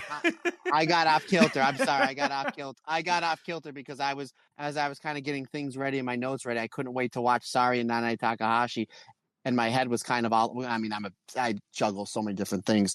But anywho, sorry, let me get back on track. This match, I apologize. This match was terrific. And I liked how the psychology was Misa Matsui just using her speed to get the early advantage on Kazuna Tanaka. And when Kazuna Tanaka was able to get the right timing down, she's able to snatch the arm of Misa Matsui and to lock in that arm bar to then build towards her strikes. I thought that was really, really good. Ultimately, though, it's Misa is able to use the her speed advantage to get back to putting away and dropping Kazuna Tanaka on her head. In 6 minutes, I thought this was a terrific, terrific match. I can see these two sometime in 2025 having a match for the Super Flyweight Championship. That'll be absolutely epic. This was terrific. 3 3/4 stars for me. Yeah, I enjoyed this match a lot, as I knew I would because I like the two people in it.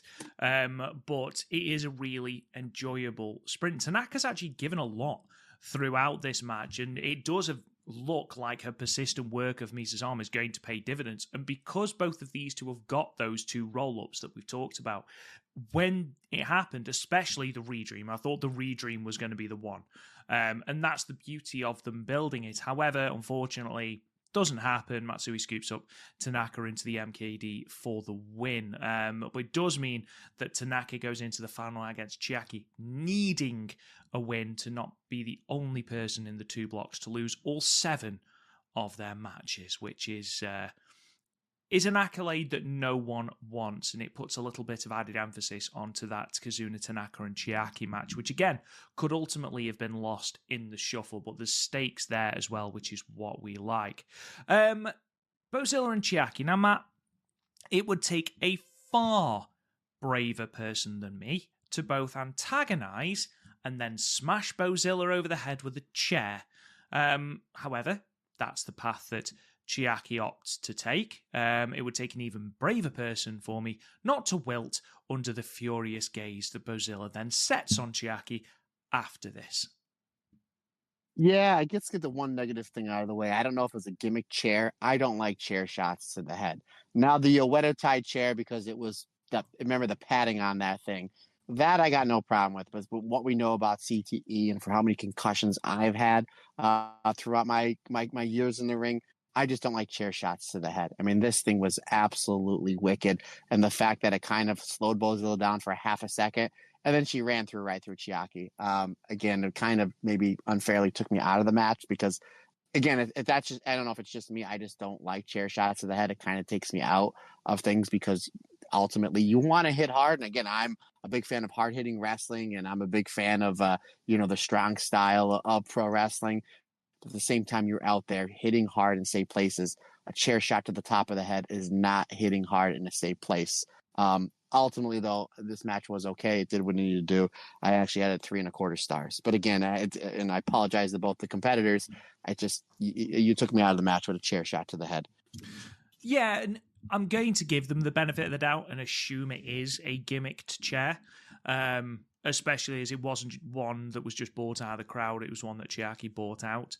I'm not a massive fan of chair shots to the head either, but taking sort of, or, allowing myself to believe that this is a gimmick chair, I think it worked, in the way of Chiaki just trying to find some way to halt Bozilla. It also builds Bozilla as just this unstoppable monster because she basically just eats the chair for lunch. Hits the sit-out powerbomb, and it is a thunderous sit-out powerbomb as well. Gets the pinfall, and then just on top of that, delivers a final F5 and a middle finger to Chiaki as well. Looking more inconvenienced than angry, I think. Overall, she is still alive and kicking in the tournament. However, she needs to beat Sari on the final night to progress from Star League. Now, Matt, I know that you want to talk about Sari and Nanae Takahashi because you were told by people that it was the greatest match in the history of wrestling, I believe. I thoroughly enjoyed this match. I cannot stress to you how much I enjoyed this match. 4.75 stars from me. It's one of the most aggressive, unyielding battles I've seen in Marigold. Both women put absolutely everything into this, and it feels really special because of that. Yes, Marigold has only been in existence since May, but you'll be hard-pressed to find a better match than this, with the possible exception of Utami and Io. It's a match of the tournament, and save for a miracle on that last day, it's unlikely to even be close. Just the way that these two women went at each other, the fantastic commentary work of Stu and Sonny, giving that history of the match. These two have only faced each other twice in singles matches before this. Sari's never won one. But the fact that we were then talking about who Sari was trained by and how they'd had feuds with Nanae Takahashi and All Japan Women's and things like that, and bringing all that past into it as well, really does add a layer to this match. And again, the fact that Sari highlighted Nanae at the start of the tournament, but stopped short of giving her any respect, and the two just explode out of the traps, and it doesn't really relent for the entirety of the 15 minutes. And it feels earned. Sometimes we've talked about time limit draws before where, it feels unnecessarily padded or it's unnecessarily stretched. Not here. I feel like every blow was earned, every spot was earned. It felt rough, it felt ready, it felt, there was no beauty in this match. There's no technical excellence in this match. It is a raw, powerful war, and that is what I love from wrestling. The fact that the aggression only intensifies towards the end, even though both women are undoubtedly exhausted, and every single forearm that Sari delivers comes across heavier and heavier and heavier. And, Takahashi's responding by apparently trying to decapitate Sari with lariats. It's a great match, a thoroughly enjoyable match, and as much as it's another feather in the cap of Sari's 2024, again, we've got to put some respect on Nanae's name, because good God, I can't, again, broken record, I know, I can't believe it's the same person that had that really middling run at the end of 2022, 2023 in Stardom. This is a completely different woman who just seems to be loving life. And do you know what? I am just going to say as well, on Twitter, she put something out about her mental health, and it really did ring a bell. It resonated with me, and it was such a beautiful thing. I did retweet it, so please go and check out what she put. And it does seem like she's in just a really good place at the moment, and her wrestling as well is in a really good place. Fantastic match. Thoroughly enjoyed it. 4.75 stars from me. Both women still in with a chance of winning the tournament, Matt. Yeah, I totally agree. 4 3/4 stars match, probably my favorite match in Marigold's short history, other than Io versus Utami Hayashishita. This was absolutely terrific. And yeah, I was as soon as I got done watching this match, I was like, Rob says it every week. I know he's gonna say it coming up on the show this week. And rightfully so, partner, rightfully so, because we say it all the time and as well as we should when we talk about like Xena and Mai Sakurai, how much better wrestlers they are week in and week out. But you mentioned every week, Nanae Takahashi, she is on the run, a better run than she's had in a long, long time. She is going out there and putting 110% of passion, for lack of a better term, in these matches. And this might be the best match that I've seen her have, maybe since that 2022 match for Shuri's World of Stardom Championship. I think it was Stardom X Stardom. It was right around the fall of 2022. But yeah, this was great. Folks, please do not tweet at me that this is, the match happens. I didn't see that it's going to be the greatest match I've ever seen, because that expectation is just way, way, way too high. But regardless, even though this was not the greatest match I've ever seen, it wasn't far off, brother. It was not far off, because yeah, this was terrific. These two went at each other tooth and nail, and we saw with Bozilla and Nane at the last Corkin show where they did the bar fight with the slaps. This one was even more brutal. I mean, these two were back and forth with each other, just the stiff slaps right in the front row in Corkin Hall. Yeah, they went back. Once the bell rang, I was like, what happened? Did they stop? Because I was so enthralled into the match. I was so deep into the story that these two fantastic wrestlers were telling, that I didn't realize that the 15-minute time limit hit. But you're absolutely right. I mean, this is easy printing money for Marigold to run this one back as Sari's V1 against Nanae Takahashi. Again, 4 3/4 stars. This leaves the door open for both Sari and Nanae to win the block coming up here. Again, in just a handful of hours once this drops. And again, considering the fact this is a time limit draw, you're looking for challengers for Sari coming off this tournament. And here's your first one. You made mention before about, what can Marigold do to get higher ticket sales? Boom, right here. If you run this one back in Corkin Hall, on October 7th, or you set it up on October 7th for the next Corkin later in the month, I can almost guarantee that this one is going to draw significantly more people in Corkin Hall than these last two Dream Star shows have done, because you've basically built up your story. And we saw how the first match went. How would you not want to go back to watch it and bring a friend? Yeah, great match that does a lot for both these wrestlers and sets up, fingers crossed, a potential future Red Belt Championship match between these two. 4 3/4 stars for me, my friend. I don't know how much this would impact on the attendance, but this show was at 11:30 in the morning Japanese time, so I don't know if any impact that would have. I completely agree with you. I think this should main event either the next Korakuen Hall show, although would I want it there? Or, well, I suppose if you want your numbers, putting on as many title matches as possible is going to do that. However, the second Korakuen Hall show is on the 24th of October, which is a Thursday. I don't know if that night is any better, but if you were to spend the time then building a title match for that show, and of course it does all depend on Sari's schedule, because this match was actually this low down on the card because she had another match after this against Unagi Sayaka in Seedling, a match which apparently is free because of streaming issues. So if you want to go and watch that, it's on Seedling's website. But yes, I do think that we will get this sooner rather than later, and I do 100% think that Sari should retain. Because I do stand by what I said at the start of Marigold. Nanae does not need a singles title. Look at the fantastic work she's done with Naoya Ishikawa as part of the Passion Sisters, with Misa Matsui, with Chikagoto, with all these people that, with Bozilla.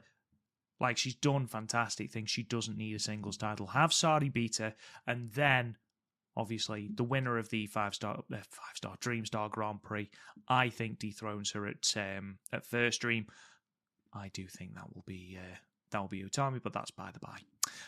Nagisa Nozaki and Victoria Yuzuki. Nagisa Nozaki has actually been eliminated, by the way, by this point, due to tiebreakers and things like that. But, they are wrestling for pride, Matt, and I think they did a good job.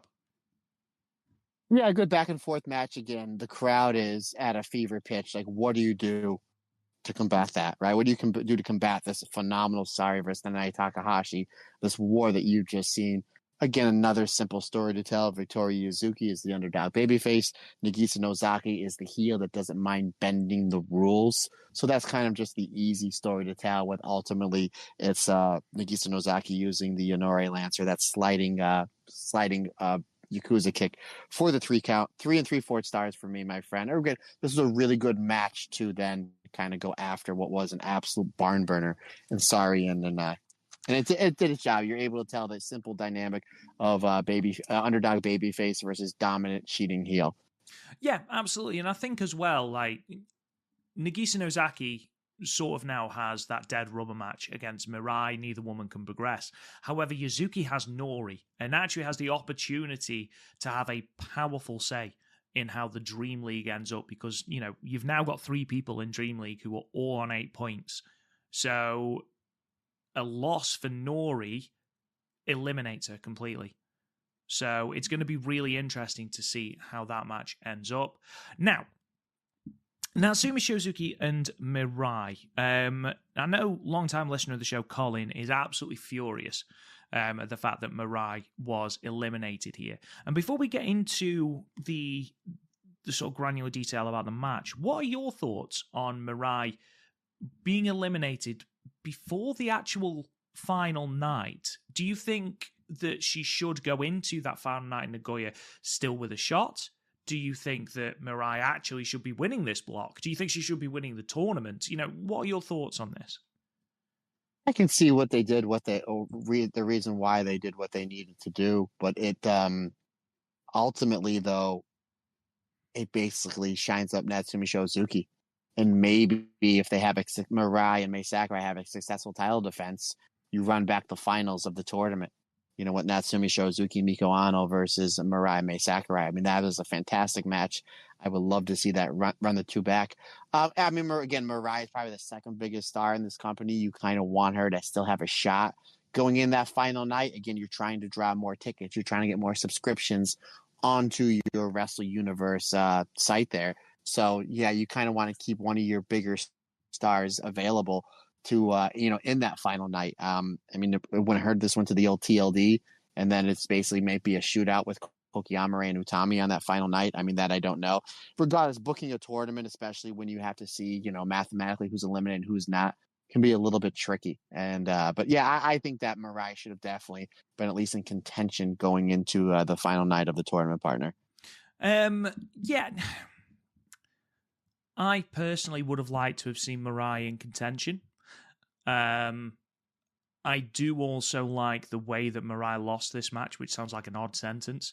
I do like the fact that she lost her head completely after this pinfall, was clutching that Twin Stars Championship to her chest, as though she can't bear the thought of losing that as well. You do need surprises in tournaments, and, it's that old adage, you can't push everyone, especially when you can only have one person progressing from the block. She is in the same block as Utami Hayashishita, who I think everyone highlighted as the overwhelming favourite to win. So unfortunately, one of those two isn't winning the tournament, and ultimately you can't please everyone either. Mirai is a special talent. I have no doubt that she will be on top of this company, and I have no doubt that she will eventually win a Dream Star. I do think that. I think she will be one of those people that we look at in a couple of years and has won everything there is to win in Marigold. But also, I think if you are looking ahead to First Dream and you are looking at what match is potentially going to sell more tickets, I would argue that Utami versus Sari sells more tickets than Mirai versus Sari. And that's no disrespect to Mirai at all. I think she's done wonderful things since she's come to Marigold. I just think that Utami is the bigger star. And I think as you are trying to solidify yourself, especially in the wake of Julia leaving, you not having Julia for the amount of time that you wanted because of injury, I think it's important to give Utami that push ahead of the likes of Mirai. That's just my own personal opinion. I think it also does wonders for Natsumi Shozuki as well, though. I gave it 4 stars. I thought this was really, really good. But what I did really enjoy is that Natsumi Shozuki starts this match so strong that she actually runs out of steam halfway through the match, which allows Mirai to gain that foothold. And there was one moment in particular where she catches, and I don't think I've seen this, where she catches Shozuki's corner double knee strike and transitions it into a powerbomb. I thought that was really cool. And I don't know if Mirai has ever done that before or if it's new to this. Loved it. Absolutely loved it. Overall, I'm not terribly upset that Mirai has been eliminated before the final night. I would have liked to have seen her in contention just to really put over that she is one of those at the top of the card. However, it's not terribly detrimental. There's not anyone, I imagine, thinking that Mirai, who is one of the champions in Marigold, I don't think there are many people thinking that she's got buried here. Chika Goto and Kouki Amare. I loved how this match finished, Matt. I really enjoyed it. Yeah, considering the fact that Kouki Amare, again, I mean, she's wrestling Utami on that final night, was able to outlast Mirai. We talked about it a little bit ago, and the fact that she is in contention to win the block going into this final night, and she could go to her tag partner, does not have, she has a big goose egg coming into this match. Am I correct? She has. And basically you have these two tag team partners, these two friends kind of going tooth and nail. And then as the match is getting towards the end, and we made mention, I think a few weeks ago, that Chika Goto seems like she just can't put it together when it comes to the final stretch, but is able to kind of eke one out here on Kouki Amare. It only takes 3 seconds to get the upset. So not only does she get her first 2 points, she gets her first 2 points on somebody that was pretty much leading the block going into this match. Really, really solid outing, a nice kind of 50-50 back and forth match. Again, then towards the end, it looked like Kouki Amare was going to run away with it, because we see Kouki Amare in these big matches. She seems to be like the opposite of Chika Goto, where she's able to put her pedal to the metal and able to get the win, where Chika Goto is just missing 1 or 2 things. And then it looks like when she's going to win, she loses. So it's like you kind of have that opposite there between the two tag teams, two tag partners. But ultimately, though, Chika Goto is able to reverse a pinfall attempt and is able to hold her tag team partner down for the 3 count. Yeah, really, really solid match. Great finish, considering the fact that we've seen a lot on this show. We're going to see a lot more in these last few matches. And this match has an ending that really, really sticks out and is something that we're going to remember. Ultimately, though, solid outing between these two fantastic wrestlers. 3 3/4 stars for me, my friend. I think as well, the fact that the commentary team, as I mentioned before, did such a good job here of building on the doubt that Chika Goto has in herself. You know, the fact that the lack of stamina came up a lot. You know, the fact that, she's been struggling with a series of, sort of getting to halfway through matches and then running out of steam, almost like Natsumi Shozuki in that Mirai match. But here, she's able to keep up until about the 6th or 7th minute when Kouki Amare takes control of the match. And actually, it's really clever, the fact that Kouki Amare hits, I believe, the Dominator. I think it's the Dominator. She either hits the Dominator or a Lariat. And no, it's the back suplex, isn't it? She hits the back suplex. And as she goes for the pin, Chika Goto just shifts her shoulders and gets her in the crucifix and pins her. And I think that's so clever, almost working into the fact that, yeah, okay, I haven't got the steam, but I can still do this. And I think that pinfall that she got over Myla Grace, finally, tasting victory for the first time in God knows how long, had a really good effect on Chika Goto heading into this match. Kouki Amare still looks great. I know that there was a lot of teasing of, how is Kouki Amare going to react to Chika Goto potentially denting her tournament hopes? Absolutely fine. They've had croquettes today. Chika Goto bought her lunch. Apparently, they're absolutely fine. And they're teaming up. Exactly. And they're teaming up for the Twin Star. It's wrestling. You're always going to come up against each other. So, yeah, I was a big fan of this match. I think Chika Goto getting the victory here is a good story, especially as it looked very briefly like we were just going to get the same old playbook. Kouki Amare coming from behind and Chika Goto not being able to get the follow through. But thankfully for Chika Goto, 2 points. Miku Ano versus Mai Sakurai. This, again, was great. A wild closing segment to follow it, but as a match, absolutely fantastic, Matt. And another great match for our favourite Mai Sakurai. Yeah, there we go. Miko Ano. And again, I love how Stu and Sonny put over on commentary that she trains at the K1 dojo. I mean, obviously there is a lot of heavy hitting MMA style dojos that are, places where you can train out there. Obviously the Snake Pit over there in Japan, where we've seen Mariah May and Mina Shirakawa train. Obviously Sherry, she can train anywhere. She's Sherry, but I love when they put over the legitimacy that is Miko Ano, the fact that she trains at the K1 kickboxing dojo. And this match, it's a great match. And then it gets ugly and then in a good way. Like in the words of Jim Ross, it gets bowling shoe ugly in a good way, where we have this wild brawl. And the fact that Mai Sakurai, and again, the commentating team, if this is your first time seeing Miko Ano, you forget that she's training at the K1 dojo. Sonny and Stu they do a great job telling you that Miko Ano is legit. She trains at the K1 kickboxing dojo, and that Mai Sakurai is able to kind of go into that like striking world with her on the outside of Cork and Hall. She's able to go beat for beat with her. When this match gets a little bit, again, quote Jim Ross, bowling shoe ugly, as these two really go at it with the chair bowling and then the kicks and forearms and the big boots back and forth, which is a credit to Mai Sakurai, able to hang with somebody that's legit like Miko Ano. Again, Miko Ano, if you're going by the ranking system, is the second best wrestler in this company because she's holding the secondary belt. She's holding the pure white belt champion, and rightfully so, because she's terrific. But ultimately, when this match finally gets back in the ring, I mean, these two just ramp it up. I mean, these last few minutes are very much like Sari Nanae Takahashi. I was so invested into the story that I forgot that this match was counting down. Ultimately, though, I liked how Mika hits the buzzsaw kick for a 2 count. She goes for another one. We have Mai Sakurai with a Mai Pan roll that everybody bid on, including me. But eventually, though, it's another flurry of kicks and the styles clash that leads to the time limit draw. It looked like Miko Ano needed just a few more seconds to get the win over Mai Sakurai.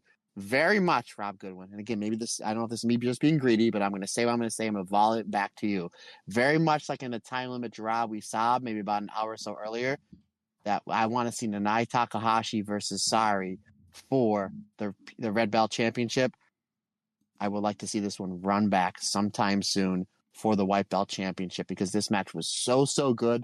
I was almost on the level of Sari and Nanae Takahashi. We just made mention that's one of the best matches, not only in the tournament, but one of the best matches in the short history that is Marigold. I had this at 4.5 stars. Another great outing for Mai Sakurai, and just another terrific match in Miko Ano. This was terrific. Folks, if you have not seen this match, or you haven't, I would definitely go back and watch it, because I actually went back and watched it. I liked it that much. I liked this match that much, and would love to see what these two can do. Ran back with more time put on the plate, because I believe the championship matches are 30 minutes in Marigold. So the fact this one went 15, can you imagine if this one went 22, 23, 24 minutes? Again, terrific match. 4.5 stars for me, my friend. My second favorite match from this loaded show. Same here. 4.25 stars from me. Second favorite match of the card. Both women worked really, really well together.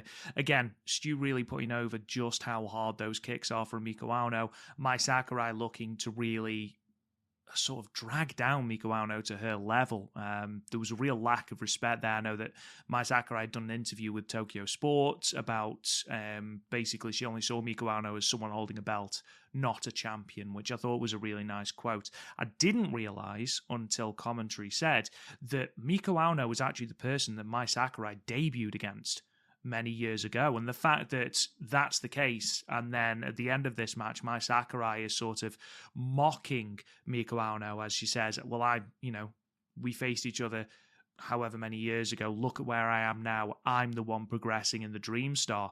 I thought that was a really cool tidbit as well, and a little bit of undercurrent there. I think that, alongside the fact that, if you remember when Miko Ano was first crowned as the white belt champion, she talked about people she'd like to see challenge for the belt, and Mai Sakurai was right up there. I believe the second one was Kouki, and she's already defended the belt against Kouki.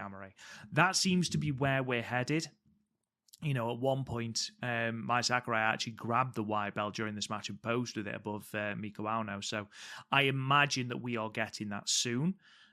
That's a lot more difficult to sort of predict. Whereas, with Nanae and Sari, we're very much of the opinion that Sari should hold that belt. Would I be devastated if Miko Auno dropped the belt to Mai Sakurai? No, not at all. And that's no disrespect to Miko Auno. I just really am enjoying what Mai Sakurai is bringing to Marigold at the moment. Plus she's hot. You get somebody like that's hot, and I know she's one half of the tag champs, but I mean, obviously Hatman's booking, we've seen him put all multiple belts on one wrestler before. What's not to say you can't do it again? Is this something where you have lightning in a bottle, where you're striking when the iron is hot, where you can put your secondary belt on Mai Sakurai? You can. If you're asking me if they did run that match back in 2 or 3 weeks, who's my prediction on? It's going to be Miko Auno, but it's like 55-45. I wouldn't be shocked if Mai Sakurai wins. And again, the fact that she is absolutely blistering white hot right now, as a commodity for Marigold, it would make business sense to put one of your big single championships on her. I mean, at the same time, you can have Miko Auno get a win because she's terrific in the ring. And that the fact that she's beating somebody that has been ascending to the top so fast, so quick, that just makes Miko Auno and the belt even mean more. It's literally a win-win situation, Rob. It really is. If this is something they run back in a month, 5-6 weeks from now, and for the championship, it's a win-win situation because both wrestlers are going to get over. The match is going to get over. And again, it's an opportunity for Marigold to draw more tickets, which is ultimately what they want to do. Moving on then to your main event, Utami Hayashishita getting that pinfall over Nori. And there was two moments on this card where I felt there was a palpable change of energy in Korakuen Hall. The Sari and Nanae Takahashi match, and then this match here. The crowd was so invested and so behind Utami throughout this match. And I think that probably contributed to a victory because Nori never really got the foothold in the match that she'd had against other opponents. She never really had that period of absolute blistering dominance with those strikes and those submissions that she would have against other opponents. Utami ultimately proved to be too powerful, with the exception of the opening minutes, where, again, Stu and Sonny put over, have you ever seen anyone do that to Utami before? That was it, really. And once Utami sort of channeled the crowd's reaction to her, the chanting of her name, it became very clear that she was going to be able to win, and Nori wasn't able to capitalize on her opening. Rob, you made a lot of good points there, buddy. A lot of good points where Nori, in all these matches, even the time limit draws that she's had, she's able to use the striking and the submission to kind of almost not run through opponents, but to build up the momentum to get the win. Where you see early on, Utami knows that she can't lose this match. If she loses this match, she's out, and she starts grinding Nori down in a headlock. Eventually, Nori starts building up her momentum with strikes, but it's almost like Utami knew what Nori was going to do. And you just made a great, great point, and it just triggered something in my head. Who does Nori wrestle a lot like that's in Stardom? Oh God, I hate this. I'll give you even a bit. I'll even give you a bigger head. Yes, you got it. Exactly. Who is Utami's one of her biggest foes ever in Stardom? Not just in Stardom, but in her career. Well, 99% of her career up until this point was in Stardom. So it's almost like, okay, she wrestles like Sherry. I know everything that Sherry's going to do, so I'm just going to counter that to the point. Every single big Utami versus Sherry match, Sherry would be doing the buzzsaw. She'd be doing the mid kicks, and she would set up for the big buzzsaw kick. And just about every time Utami would catch her in the powerbomb, they did that same spot here. And don't get me wrong, I'm not complaining. I love that spot. It makes sense. Utami had no problem in the psychology of this match. Had no problem taking a forearm, taking a kick in order to open something up where she can grind down Nori with her strength, with the clotheslines. Again, she starts the match off with the headlock. So I like that story where Utami's like, I've seen this before. I've been able to weather the storms before. before, I need to weather this storm. I know I'm going to take an ass kicking here. I know I'm going to have to take 2 or 3 kicks to lead to the power bomb. I know I'm going to have to take a few shots in order to give 1 or 2. It's just how much can I withstand? And we know that Utami is one of the most resilient wrestlers in all of wrestling. And she withstands a lot and able to eventually, towards the end of this match, stop Nori to take her off her game plan, which nobody's been able to do before, and eventually hit the hijack, hit a huge lariat and the hijack bomb for the win. Great story. You made a great point there, partner, that, yeah, Utami does a great job halting Nori anytime she starts building up her offense, which nobody's been able to do in Nori's short time in Marigold. And again, we hope that they sign Nori to a Marigold contract because she's fantastic and she fits in perfect with this roster. A great match to end. Ultimately, was a great show. 4.25 stars for me, my friend. Yeah, I gave it 4 stars. Thoroughly enjoyed it. It really did feel like the most crucial of victories for Utami, not just because of keeping her in the running, but also because of momentum as well. No one had defeated Nori up until this point. No one had really looked like beating Nori at this point yet. Utami's here, beat her in 10 minutes. And again, the crowd is so behind Utami. Looking at the standings heading into that final night in Nagoya, just before we do that, I will just say that we did have an introduction of another one of the Marigold rookies or Marigold trainees, Naho Yamada, who passed her Marigold protest recently. There's no word on when her debut will be. I wouldn't be surprised if it's announced for this upcoming Korakuen Hall show on Monday, the 7th of October.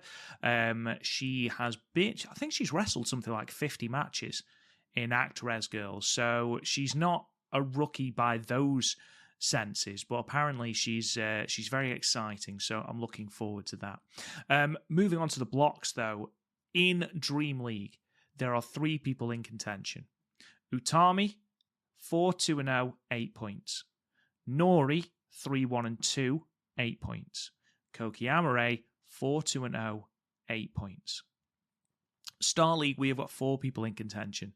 Sari is currently 4-0-2, 10 points. Mai Sakurai is 4-1-1, 9 points.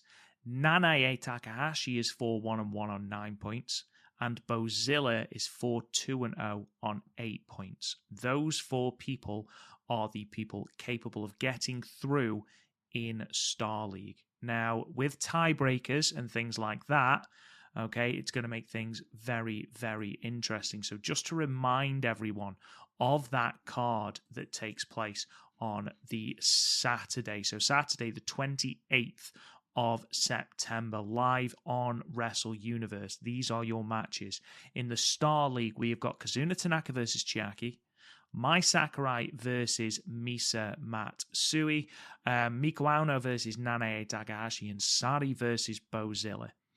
Now, in the Star League, Matt, Mai Sakurai holds the tiebreaker over Bozilla and over Nanae Takahashi. So if she beats Misa Matsui, that moves her to, I believe, 11 points, which means that if Bozilla beats Sari, Mai Sakurai goes through.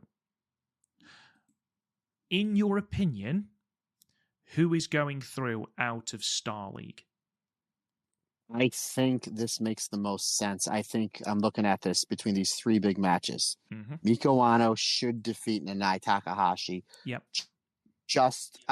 For a lot of, because that'll basically then just be a 2-person shootout then with Mai and Sari. But again, you want Miko Ano. Again, she is your second, going by the rankings, she's your second best wrestler. Nanae Takahashi is a legend, a first ballot Hall of Famer that's having one of the best years of her career. So I think with Miko Ano getting a clean win over Nanae Takahashi, you're putting Miko Ano over and you're putting that pure white belt over. So I think I think it's almost something that needs to happen, is that Miko Ano needs to defeat Nanae Takahashi, because again, Miko Ano needs to extend to that almost Utami style level. You need to create stars. So if that match to me goes with time limit draw, or Nanae Takahashi going over Miko Ano, then it's like, what are you doing? You need to create stars. Again, we made mention they need to be selling tickets. You're not going to be doing that if you're not creating stars. It's an easy way to create somebody that is almost there. Now, that being said, I think Mai Sakurai defeats Misa Matsui. However, putting Misa Matsui, who only has 2 points, but again, every one of these matches, she's losing 2-1 or 4-3, whatever. This is going to be a close match. There's going to be a lot of near falls here and we're all going to jump on them, especially me because I have Mai Sakurai winning this block. So I'm really invested in this match. And I know a lot of these 2.999 falls I'm going to be biting on because one, how great Misa Matsui is doing them. Two, how great Mai Sakurai is at kicking out of them. However, I see Mai Sakurai getting a win here, and I see Bozilla defeating Sari. Thus putting Mai Sakurai over to the finals. And now coming off this tournament, you have 2 ready-made challengers for Sari's World of Stardom. Excuse me, Sari's Red Belt, the World of Marigold Championship in Bozilla and the Nai Takahashi, 2 matches again that you can run back in the next month or 2 coming off this tournament. So I think that's what's going to happen. That is my prediction, sir. How about you as we finish up the Star League? So in terms of Star League, it's an interesting one. Because if Nanae wins, if Mai Sakurai wins, it doesn't matter. However, if Nanae wins, the only person that can catch her is Sari. Personally, I think Bozilla beats Sari. I think Miku beats Nanae. And I think Misa Matsui beats Mai Sakurai. Ooh. We've been talking about that European clutch, man. And she's got this victory now. She's got those first 2 points. She's going to be looking for confidence.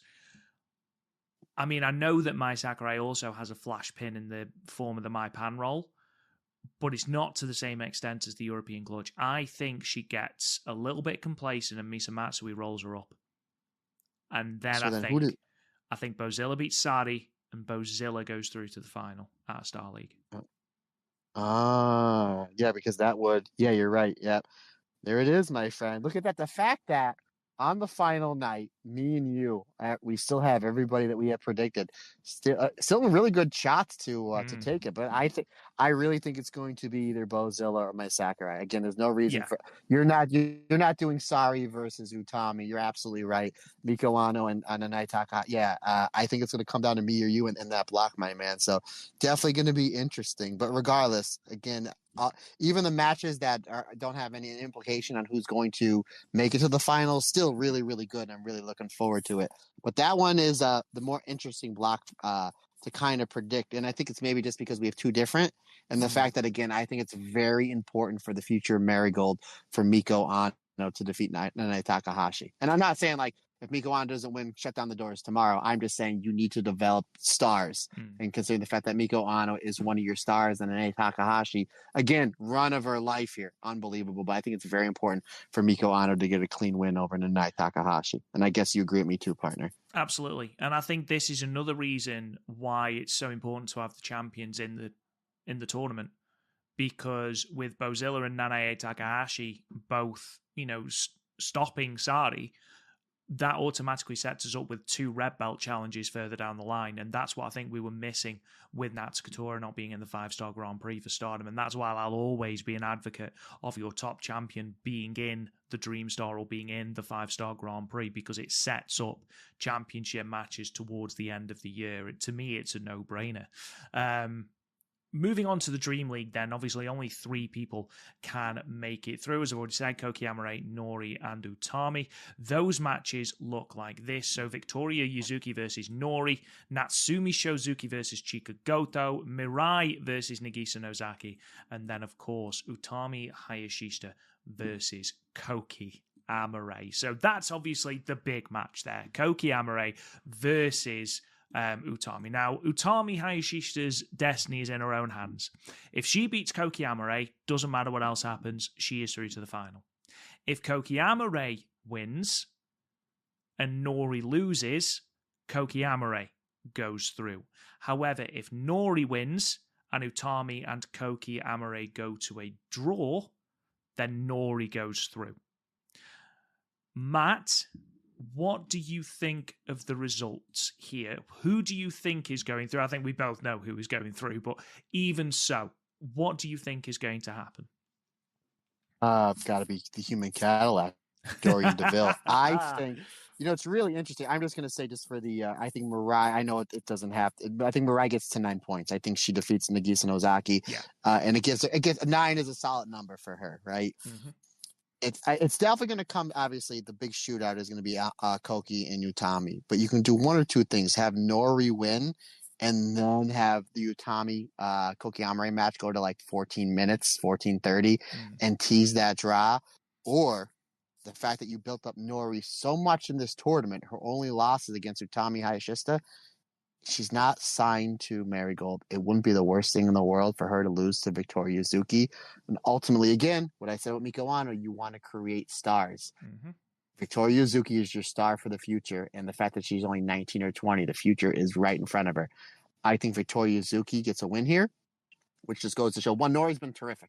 She's been terrific. But the fact you built her up as this dominant person in the tournament, and then have Victoria Yuzuki, who we love, get a win over Nori, and take Nori out of the tournament, does so much for Victoria Yuzuki's career coming off this. Thus, ultimately, we're keeping it simple. It's just a straight shootout with Utami Hayashishita and Kouki Amare, and Utami Hayashishita defeats Kouki Amare. So I'm going to say Victoria Yuzuki defeats Nori, and but that one I'm not too sure on. But I think Yuzuki defeats Nori, and then you just have a straight shootout, winner take all, with Utami Hayashishita defeating Kouki Amare.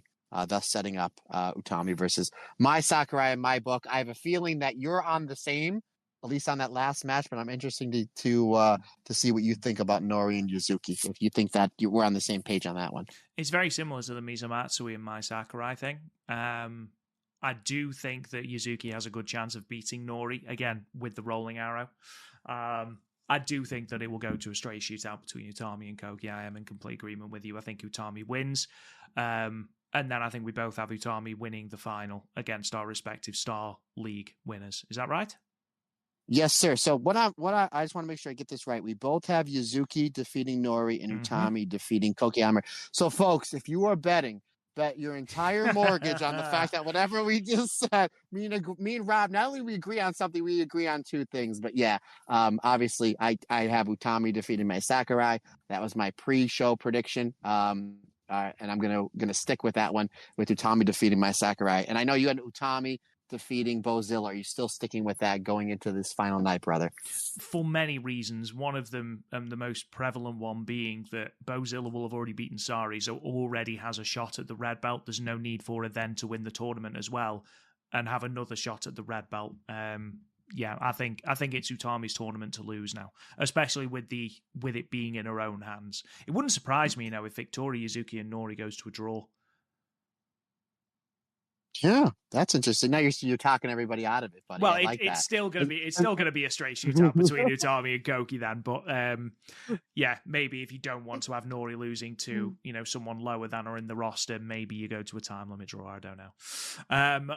However, that brings us to the end of it. It's been an interesting one. I'm looking forward to the finals. We will, of course, bring you a full review of those finals on next week's episode of the Marigold Standard. I apologize that it's a little bit later this week than promised. It is, of course, 100% Matt's fault. No, it's my fault, obviously. But yes, thank you so much for waiting on it and listening and joining us on this podcast. Ladies and gentlemen, thank you so much for subscribing, for listening. If you haven't... Rob, we're not done. We got to take our gaze. Our gaze. We've got to go to a gaze with Julia. We're going to be doing two shows just because we recorded early last week. So we have the last two NXT shows. We're just setting up for what's happening this Tuesday on NXT, the debut at CW. So basically 2 weeks ago on NXT, CM Punk comes out and cuts a really great promo. Then Roxanne Perez comes out and says Roxanne Perez's heel work on their microphone is absolutely terrific. She basically says 13-year-old me would absolutely be geeking out. CM Punk, you're my favorite wrestler growing up. But the more that I see you, the more I'm a Drew McIntyre fan. And I was such a great line. And then CM Punk comes back with, He goes, you remind me of me. He goes, I had a chip on my shoulder when I was your age, but the only difference was my chip on my shoulder is bigger than physically you because Roxanne Perez is kind of small. So I thought that was really cool. The two of them jousting back and forth. Eventually, Julia comes out. Julia basically says, 2 weeks' time, your time is up. As Julia goes to leave the ring, Roxanne Perez goes to hit a belt shot onto Julia, only to being stopped by one CM Punk. Rob, I got to tell you this on a personal level. Obviously, you've known me pretty well over the last 3 years. The fact that CM Punk, the guy who trained me for pro wrestling some 20 years ago, was basically backing up the person, one of the people that I've been watching every single one of her matches for the last 3 years in Julia, is kind of surreal to me. Like, this was kind of like really cool that my trainer and somebody that, as we called before, one of the pillars of stardom, and somebody we've literally watched every single one of her matches over the last few years, but kind of like on nationwide TV. I thought that was really cool, and just goes to show why wrestling is the greatest sport in the world. We fast forward to next week, was just a few days ago, where the main event segment at NXT was Byron Saxton was holding a press conference of Julia versus one Roxanne Perez. I know a lot of the Stardom and Julia fan base thought this was going to turn into the Julia versus Tam press conference that we got at All-Star Grand Queendom that saw Julia beat the crap out of Tam and leave Tam in a bloody mess. That did not happen. What happened is there were people that were fielding questions, or excuse me, like you would see at an MMA press conference, that were giving questions to both Julia and Roxanne Perez. Now, Julia, as we know, doesn't speak perfect English, not yet. Her English is really, really good. But they had Funaki there, Funaki from Kaientai to kind of interpret, which I thought was really, really cool. Eventually, though, after the third question, we hear this mumbling coming from the Titantron, and it was none other than Steph Vacker that basically said, I have a question. Whoever comes out of this match as champion, who's going to be ready for me? So we have this phenomenal match set up with Roxanne Perez and Julia again this Tuesday on NXT, their debut at the CW. And it looks like Steph Vacker is waiting in the wings. Now, Rob, I'm trying to connect the dots. And again, maybe because this is just what I want. And I'm going to say this, and I'm going to throw it back on you. Steph Vacker looks like she's going to be taking on the winner of this match, probably at the next NXT PLE, which would be Halloween Havoc.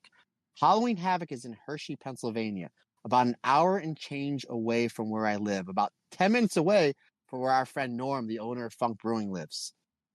There's a possibility I may be seeing Steph Vacker versus Julia live. And I think that's the way they're going.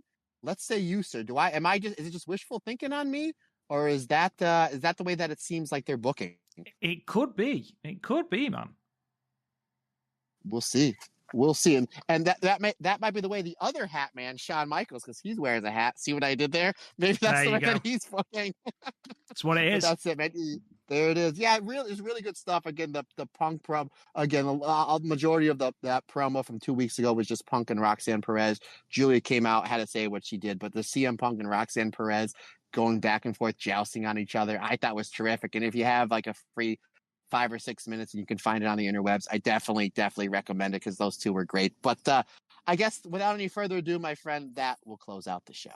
There you go, ladies and gentlemen. I jumped the gun. I apologize. Ladies and gentlemen, thank you so much for listening. We truly do appreciate it. If you haven't already, would you consider subscribing to the podcast? We are literally everywhere. If you can leave us a 5-star review and a comment, that really helps us out as well. Helps us be exposed to more people. Really does help us out. And it's free as well. You can also subscribe to Patreon, patreon.com/the StardomCast to get all of these episodes early and ad-free, as well as a whole host of bonus content as well.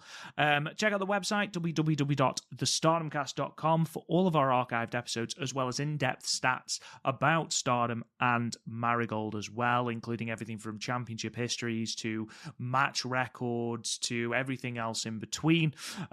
You can also find us on social media at the Marigold Podcast. You can find me on Twitter at Real Rob Goodwin. Mr. Matt Turner, where can they find you?